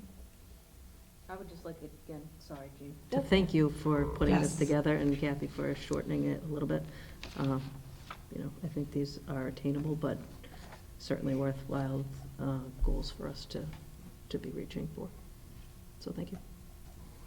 Yeah. You ready? I am ready, Jean, Okay. go for it. That's why we waited for you. I still think you should have voted on it last We meeting. might have. You had a quorum. After this, I might have. I was surprised you didn't do it. All right. So fiscal responsibility, right? So it looks to me like the second bullet is an actual goal, right? The Dudley Charlton School Committee will continue its commitment to seeking cost-saving opportunities to ensure a sustainable budget for FY25. But that looks like a goal that's kind of like looking for something to measure it with, right? You could easily say like, oh, if the solar comes to pass, that would be part of that, right? But the Dudley Charlton School Committee will revise its capital plan to reflect the needs for Shepherd Hill Regional High School. I mean, that's fine, but it's kind of open-ended. Like, yeah, we're gonna revise the capital plan, you know, I mean, Are you looking for like a date? I'm looking for something, yeah. And then the third bullet, let's say, you know, we'll seek input on budget priorities from staff, students, and community members, and will educate the constituents on all aspects of the budget development process. I mean, it's not measurable as written. So it's like, how do we know, like, are we looking for one of each, 10 of each? Are we looking for, trying to find a percentage? Are we looking for a baseline? How are we gonna do it? Like, are we gonna have a town hall? I mean, a forum? Are we gonna, you know, just do it through emails? Are we gonna put it in the paper? Like, what are we gonna do? I think that's something as a committee we need to decide, right? So, and then it looks to me like the bottom one of that, the commission operational audit, you know, that's a good objective. Like, I think that's fine, but like, so that's just, that's like still my questions, is like, it's great to put it out there, but if there's not a measurable attached to it, it's just like throwing spaghetti at the wall and hoping it sticks. Okay, do you have a way to change it? I'm asking the committee. Right.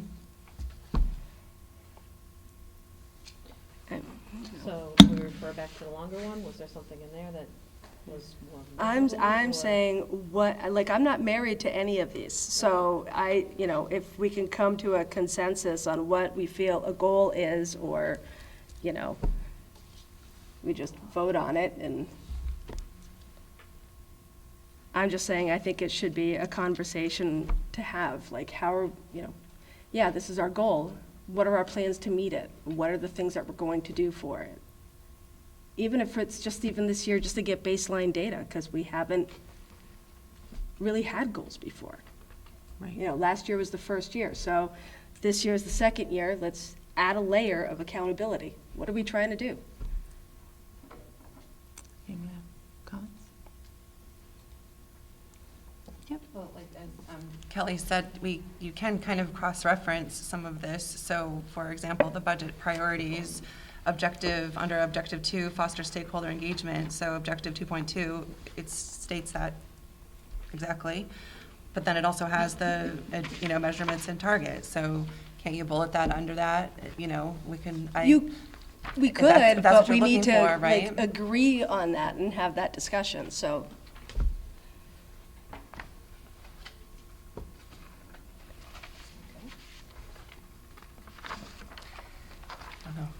I think it's hard to have something that's really kind of concise and workable and not, you know, overwhelming. So we do have to, guess, come to some sort of middle road. I don't know. I mean, this is only our second year. Maybe one bullet point under each goal, like, or, you know, that we really want to focus on. Okay, I don't, like, I think that the goals that are here are like, because we put them in the 2023, 2024 school year, to me, that is the date that we will do this, that we will try to complete this by. I understand that I feel like we don't want to be way too specific, because I think as things develop, we know that what we did last year wasn't enough. And I think that in committees, we need to talk about like what is a better way. Because I don't know that just getting attendance increase is a good enough measurement, only because I think some of our attendance is going to be online, and how do you measure that? Again, Yeah. like I was just putting it down, just No, so we could have absolutely. a jumping point, but, we will continue to provide opportunities for all stakeholders, yeah, okay, but how? Where are we doing that? Like, I don't even care if we have like a, what are we gonna use at the end for the evidence to say it? Right, like We're gonna increase our outreach of what already to our, what are we trying to increase? Like, one person gets to know it extra than we did last year, or are we trying to go 10% increase outreach out of our communities? Like, like if we're just thinking of, if we're emailing DCRSD all, you're only getting 20% of the communities really, right? Right. So then, are we trying this year that we're gonna try to reach those 20% plus 10 or 20% more? Like, how are we measuring them? What's going on? It's a good So I don't question. mean to keep looking No, at you, Kathy. it's a good question.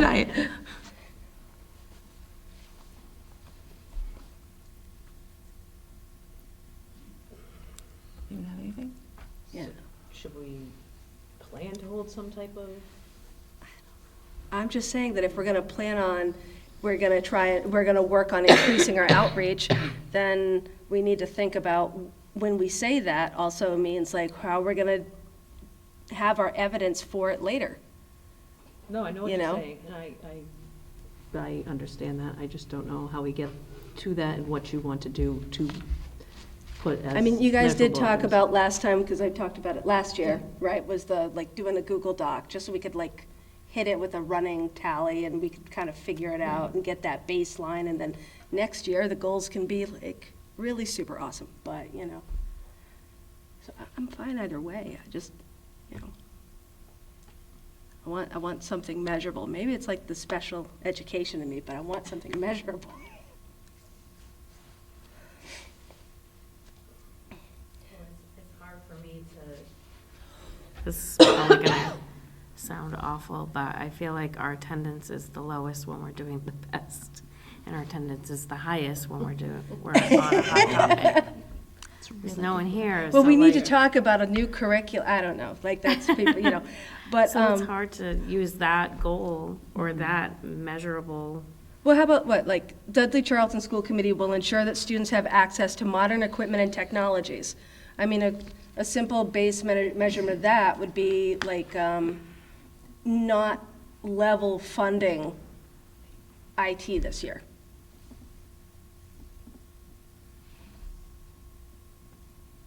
Yeah, I mean, They've been level funded every year, they're slipping behind and, each time, so it would be like stopping the slide there.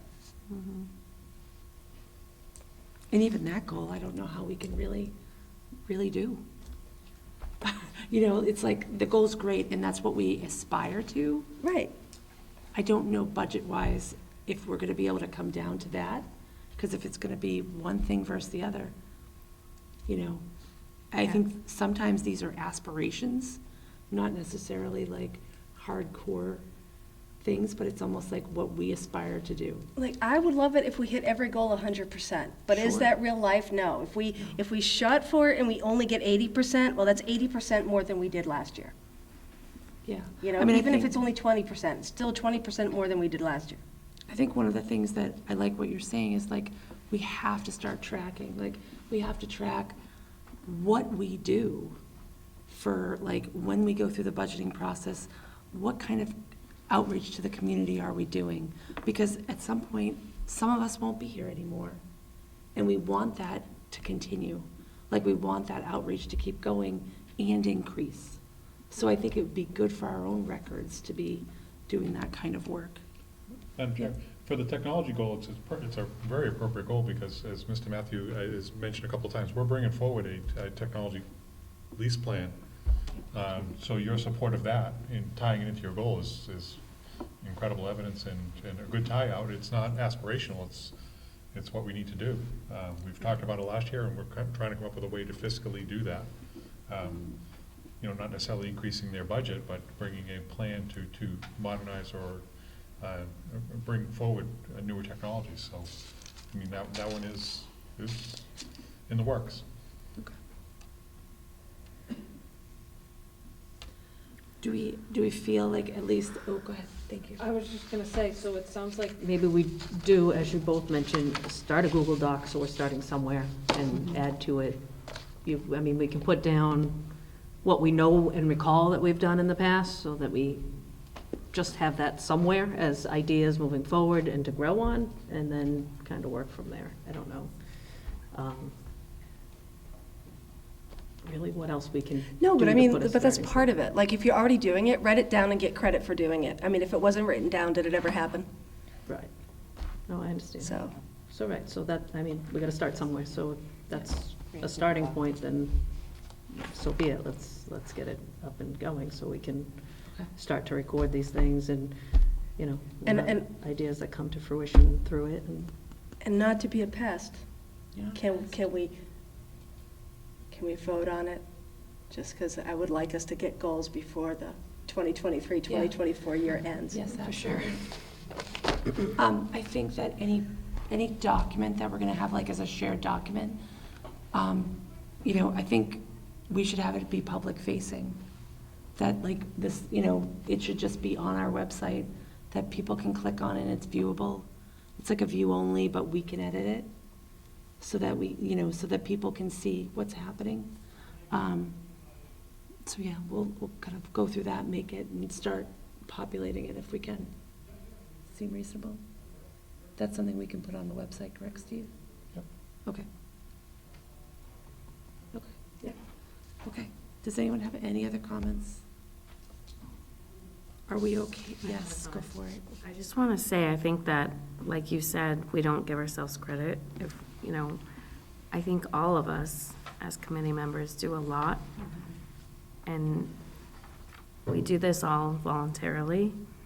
So I know personally, my days off are spent in meetings and all these different things that I do, outreach to the community, volunteering in the schools, all these different things.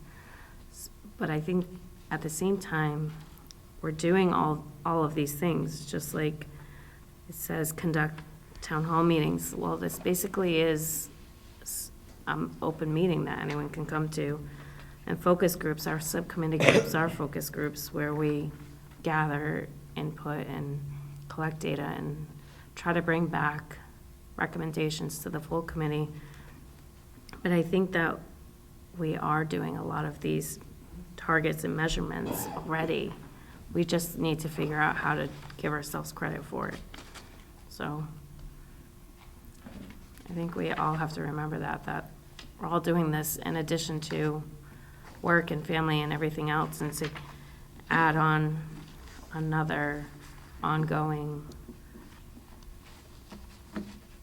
town hall or meetings or outreach, and we already do that, so I don't know.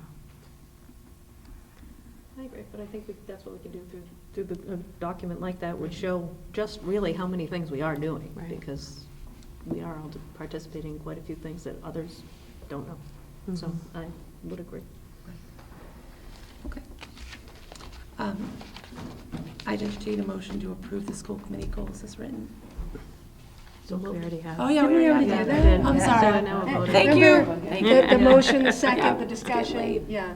Lose my voice. Discussion, All yeah. right. It's getting late now. All those in favor? Yeah. Oh, we finally, okay, opposed? Upset, did you vote yes? Or no? I'm going to oppose it. No, Okay. I'm kidding. I'll vote in favor of it. Okay, so we're 7-0 in favor. Okay, great, thank you. Good deal. Moving on. Aren't you happy you waited till this week? No, I think we really waited because we felt like we wanted all of us. And we wanted to make sure we had everybody's voice. So, yes, I'm glad I got your voice. Everybody else's. All right, so She's gonna stay? I don't know if it's gonna stay, but we're gonna move on to fiscal year 2025 school budget goals. School committee budget goals. Who's leading that discussion? Were you- Keep in mind, last year's are always on my Yeah. report, so I don't know if Okay. that could be a good guide.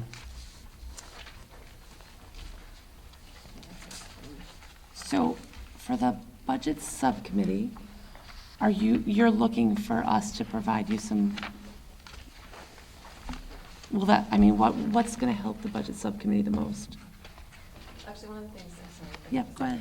that I didn't mention that Mr. Matthew had asked, for the fiscal presentation, if there is a method or a friendlier version of presenting the budget so that it's more digestible for any of us and obviously the community, to just kind of understand where we're at. You could say it 55 different ways, and of course, you're going to have 100 people saying, well, I still didn't hear you or get it or anything else. But if if anybody has any suggestions on that, I think that will be helpful for the presentation that was going to come forward in January, or the fiscal presentation for 2025, Mr. Matthew? In that time frame. Or something like that, yes, so, yeah. A couple years back, well, more than a couple years back, but when we had the presentations with Dr. Nash when she was here, I remember that the principals had come up and they would go through their list and then kind of talked through like why certain things were made priorities over others. And I think it was more discussion-based than more presentation-based, and I think that was a helpful conversation to have, and I think it made our community understand this is, obviously these are everything we need, but considering the budget, this is what we can only get. I don't know.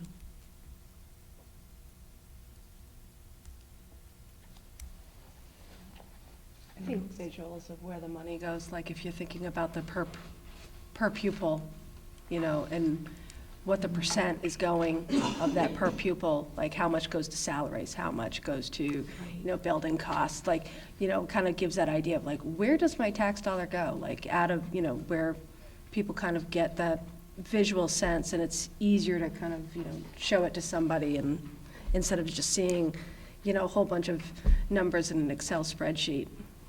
Makes it harder for people to digest. I agree. And after the all boards meeting in Charlton, which we should kind of discuss, I know they were looking for the hope of end of year or first of the year deadline as far as numbers, and we explained that it's not going to happen because it just doesn't happen that way. We need numbers from the state and such.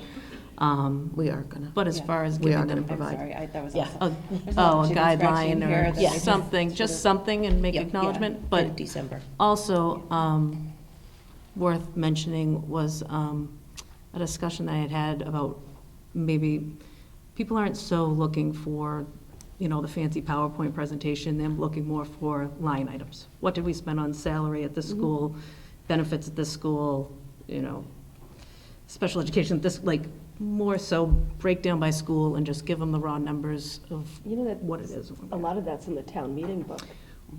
Correct, and we did present it last year, so maybe one of these things to be on our goals would be to proactively put it out there into our sheet or form so that it can be easier accessed, I guess. But that was kind of the impression I got, that we're just baseline, here it is, this is what we need, this is where we're spending it, and a little bit more in that area. I think too, when we want to defend a position, we talk about defending, because we're going to need to defend some positions that we may want to keep that were lost, that as we lose the funding of ESSER, I just think it'd be good to have some data on usage. If we're saying that we need to keep one of our adjustment counselors, well, let's talk about how is that adjustment counselor used at the school so that people can understand the story behind it and not just think, okay, well, why do you even need that? Right? Like, let's give them the story of why we need that. Yeah, it's kind of similar when people look at special education budgets and then the number of students that are usually in it, and it's always like, why is that exorbitantly high? Well, it has to be because it meets these needs that are, so it's telling the story really helps with getting the buy-in.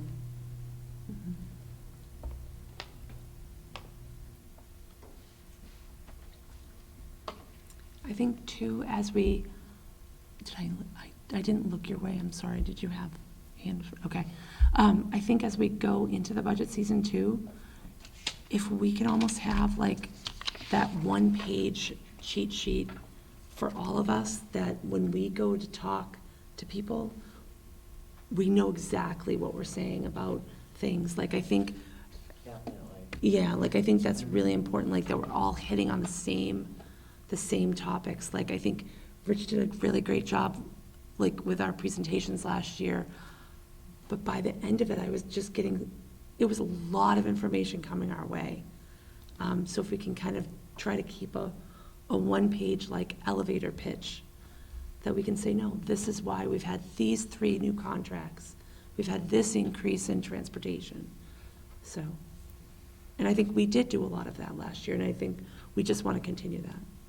And I think there's a middle point too, because there is a lot of information. Rich did a great Yes, job on the presentation, absolutely. and it was all very helpful, and you could actually follow along for those Yeah. of us who were kind of first time going, what in the world is happening, because it was so complex. Right. That it was nice that it was all written out. I just get the feeling that people are looking for really just those basic, Those quick bites. basic numbers. Yeah.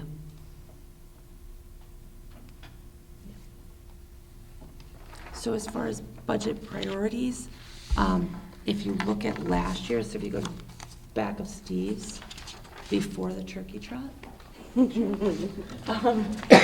can see that our budget priorities from last year were to maintain existing staff size and programs without reductions, continue to look for innovative ideas for cost savings without impact to programs, and work with the communities of Dudley and Charlton to find recurring revenues to support annual sustainable budget increases for the district while providing support for prudent fiscal planning. Those sounded great, didn't they? So where, are we much off of this type of thing, or what do people feel like? We really do need to maintain existing staff and size programs without the reductions. We've been trimming and trimming and trimming and trimming, and it's got to stop. We really need to look at how, what our students really need to survive and thrive, and that's definitely not cutting programs that we have that need that.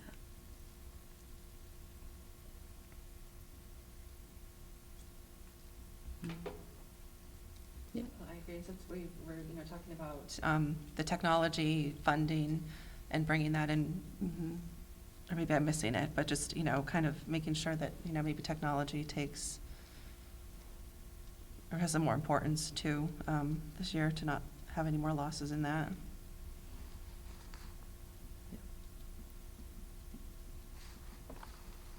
Well, if we look at number 1, Mhm. we did update district website utilizing internal resources, correct? It's ongoing, but yes. Okay, so do we need that on for next year? No. Okay. So we'd be able to take that off. Retain kindergarten aides, I think we did a good job retaining them. Do we feel that that's something we all agree that we should prioritize for next year? Yes, I do, certainly. Yes, I would agree. When you talk to the teachers and principals, the needs coming in this year even are more than last year. And I'm sure it's gonna continue for a couple more years. As kids weren't in preschools, EI, everything, the needs are astronomical at that age right now. Do you agree with maintaining foreign language programs at the middle schools? I don't know, we can call it a program. I mean, it's literally just Spanish, isn't it? Yeah, one class. I don't think it's even equitable in who gets the class.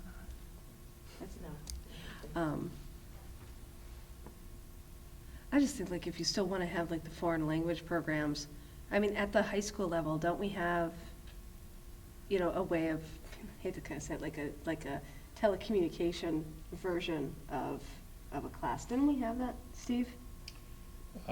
You're talking about access to virtual learning and things of that nature? Yeah, like, didn't we have like a French or something in the high school that you could do? For transitional purposes, yes, but again, if this is your budget priority, we can move it off of transitional to, meaning those students that were already enrolled in French and wanted to continue with French, we continued it. But we weren't enrolling new students into French. But again, if the school committee wants that as a priority, we could certainly continue to look at that. Do we only have Spanish at the high school? We've moved towards only Spanish at the high school, yes. Okay. So it's just Spanish the whole way, but I remember that was an option and I wasn't sure like if it was just for the high school kids or if we could move it around and kind of tailor it to like, you know, those middle schoolers or, you know, high schoolers that may have been interested in learning another language and didn't care for Spanish or didn't get into the Spanish class. Just another way of learning, right? So I don't think we really could maintain foreign language programs. I mean, it's program. For exposure. You could say staffing, maintain foreign language staffing, if that's what you're talking about, Yeah. at middle and high school, or something of that nature. Because both programs were through, prior to the override, both programs were taking a significant hit. Mm-hmm. Right. Both levels. Secondary foreign language was taking a significant hit, grades 5 through 12, I don't know how else to say it. Yeah. It's Yeah. the same programs, Yeah. Well, it was 2 years in a row it was cut. Like trimmed, at least. Yeah. Right. I honestly would love to see foreign language being introduced younger and younger. Me too. That's when honestly, I language just like this- development is, if you taught a kindergartner Spanish, they'd be fluent, you know, like, we'd get a bigger bang for our buck by teaching them earlier. So it bothers me that we don't, but I understand why we can't.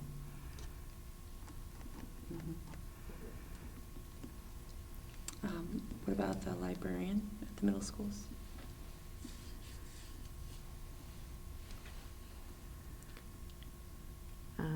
I think that honestly, a librarian is important at all levels, so I don't know as though we have librarians in the elementary level.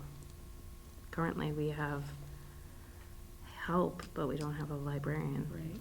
So for me, my goal would be to have a librarian, not at every school, because it's not going to be possible financially, but someone that can cover multiple schools possibly.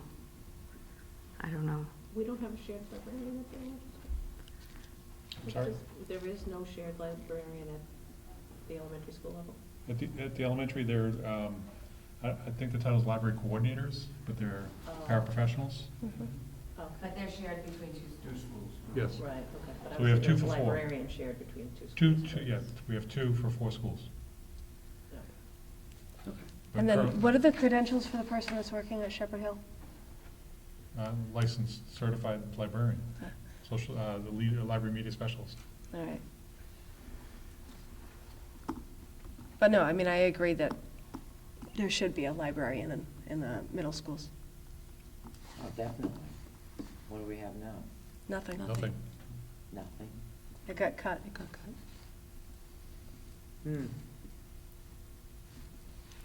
Now, do we only have a position at the high school just for our licensing? Is that why that always? You mean what, I'm trying to infer that you mean, why aren't we sharing that position with other levels or other schools? Yeah. Right now, because it took quite some time to fill that position, the need was significant at Shepherd Hill. But we could certainly look at that. The library's used every day at Shepherd Hill. Middle school libraries aren't being able to be used. They're being used, but they're monitored by classroom teachers, and there's no facilitator of the collection or assistance in library use. Oh. And they need to be certified Yeah. people to do that? So does the library media specialist in the high school take care of helping with like some of the digital literacy standards? No. Or not are at this those time. done throughout our curriculum? Correct, Okay, right now. okay.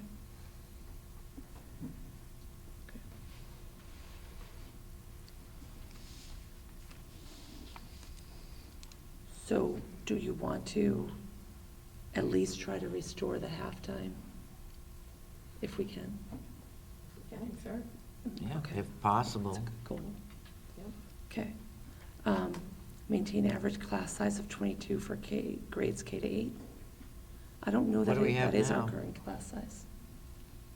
We're very close to that. We have a couple are. outliers, there's no question about that. Okay, And keep in mind, as you get to the 7th and 8th grade with choices, yeah. choices tend to change that dynamic and create, greater class sizes. So for example, for band or for chorus, or again, anytime in a schedule you're starting to offer choices for students and for families, that sways that class size a bit. We try to do the best we can, but it's not a perfect science, just like at the high school level. Do you want to, say, at least in our core academic courses, maintain that 22? Can I ask what other districts are? Does anyone know what their average is? I think it can vary. Oh, it definitely varies. I don't know, Varies. I can't grab one right now to tell you. I just find that some districts are much higher. Mhm. Yeah, but I also So- think it depends on where you are and what you're doing, So it's like if you have a lecture-style class, Right. you can have more students in that I'm class, talking like kindergarten, first grade, you know. sometimes But up to when you're- 30. But when you're talking, like K through 3, you want to have it to be a smaller, it's an average size across, Right. so. Yeah. I just think that we have to remember, and I want a smaller class size, don't get me wrong, but what are we giving up? Are we giving up technology? Are we giving up a para? Are we giving up an adjustment counselor to maintain this? So what is the cost of this compared to what it's costing us district-wide? I think it's important to remember that. So other schools that do have all of the things that we aspire to have, but what do they not have that we have? It's just I think- important to keep in mind. Agreed, and I think we have to look at our staffing and think about what we provide for our teachers in salaries, and how that can differ if they go 2 towns over, that they may have to teach a class of 25, but they're going to be compensated a lot more for it. So I think we need to balance that, too. I thought in discussions before too, Rich had mentioned, maybe I could be totally wrong, Rich, but that even if we put that as a 24 or 25, that number wasn't going to change the outcome very much as far as our budget was related. Yeah, so I think there's, an opportunity to shave, one classroom teacher here, one classroom teacher there. If you were to look at, having that number at 25, I think last year, we had given you some enrollment projections for the upcoming year based on a class size of 25, and I think the net result was a reduction of 2 positions. That's off the top of my head, so, bear with me if that's not 100% accurate, but, there's obviously some movement. The larger that number becomes, the fewer teachers you need, unless you have an influx of kids. Or the fewer that might want to stay. There's always that, and there's, again, the class size of 22 was the target that school committee has historically, in my time here, looked for. if this committee wants to look for a different number and a different target, you know. And we go may ahead. decide, we may look for, in grades K to 2, we feel that it should be a lowest class size. Maybe we grade span it, we can look at the data that way. Okay, so do you want to keep that there for now and then Yes. yeah, kind of look at the numbers It's not as they written come in in? stone, so Yeah. it's not. We talked about adding an accounting data specialist. We have an 8-hour extra accounting, and we have no data specialist. I think, I'm wondering if we need to put something here about based upon the outcome of our audit, operational audit, we look at what positions are needed. We That know we sounds- need more positions, Right. Definitely.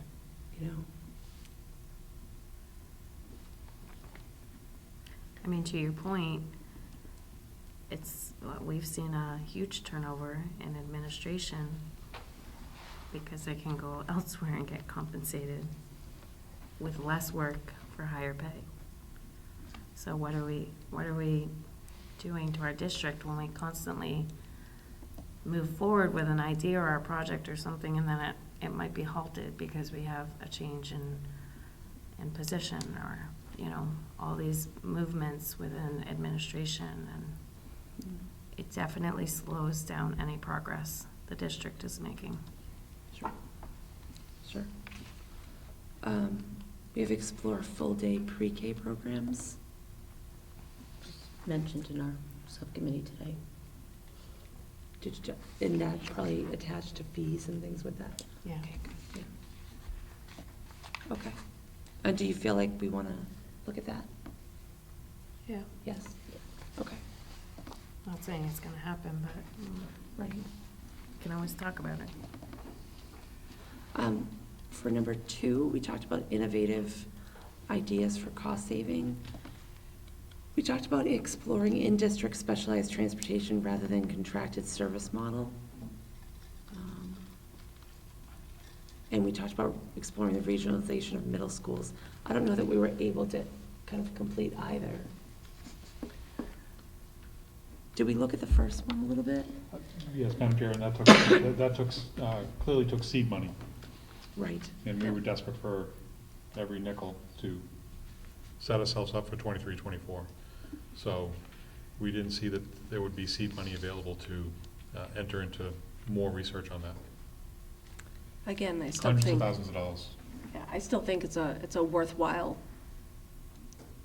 item to pursue, especially what is currently going on in transportation. So I also think it's it would be a cost saving to the district long-term.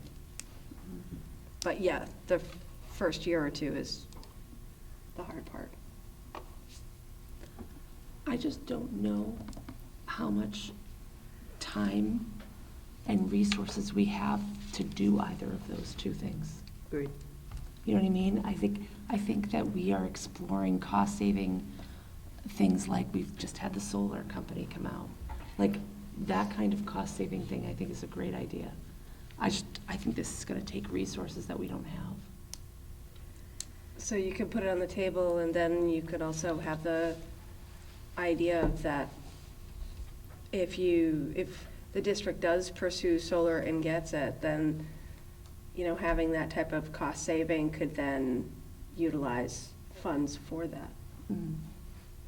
I'm just saying, Yeah. it shouldn't just disappear, it shouldn't just be how are we gonna constantly penny pinch when sometimes you do have to spend a little bit to get the reimbursement. Sometimes it's a matching grant, Right. And if you Okay. don't spend, you're never gonna get there. Okay, so you wanna keep it on there? Are we okay with keeping those? Do you wanna Sure. keep both things on there?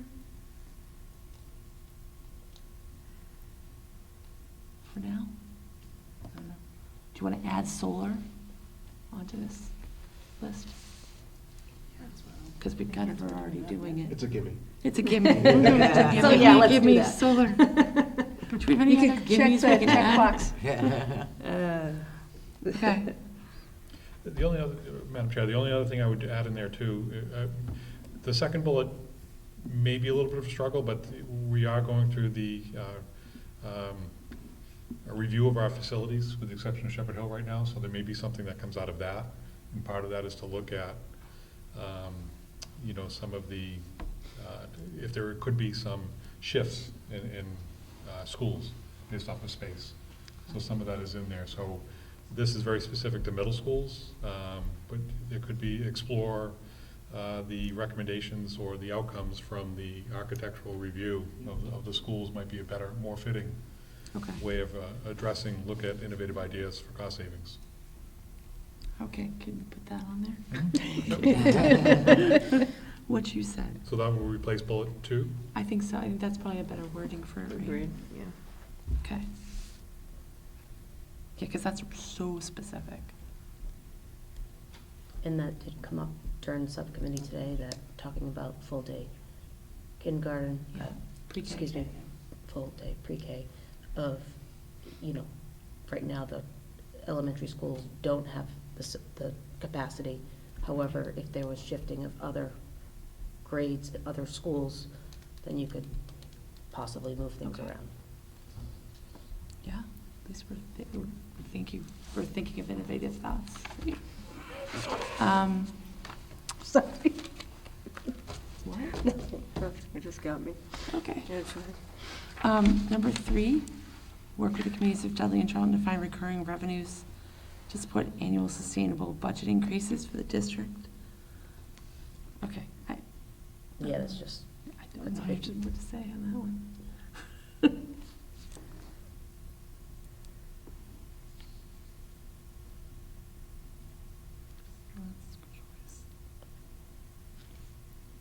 Madam Chair, I think the Yeah. third bullet alone is already going to be a struggle because there is a shortfall in transportation funding Right. for going into next year, so. Mhm. So I think that's going to be a struggle anyways. You want to cut the third bullet out? Well, We could, I- want to do The the first bullet is pie- reduce? The first bullet is, for me, is, as a superintendent, is pie in the sky, but Yeah. I don't know if anyone else feels something different about that. But again, if I may, Madam Chair, goals should be aspirations. And this, what's listed here would provide a better fiscal model than what we're currently doing. It's still not ideal. You still shouldn't be using anything of excess and deficiency funds to support ongoing operations. You should never use any one-time revenue to support operations. However, this district, since 2007, has been forced to do that. So these aren't new issues. Again, they're aspirational, yes, but we did put forward an override that would have helped to address some of these things last year.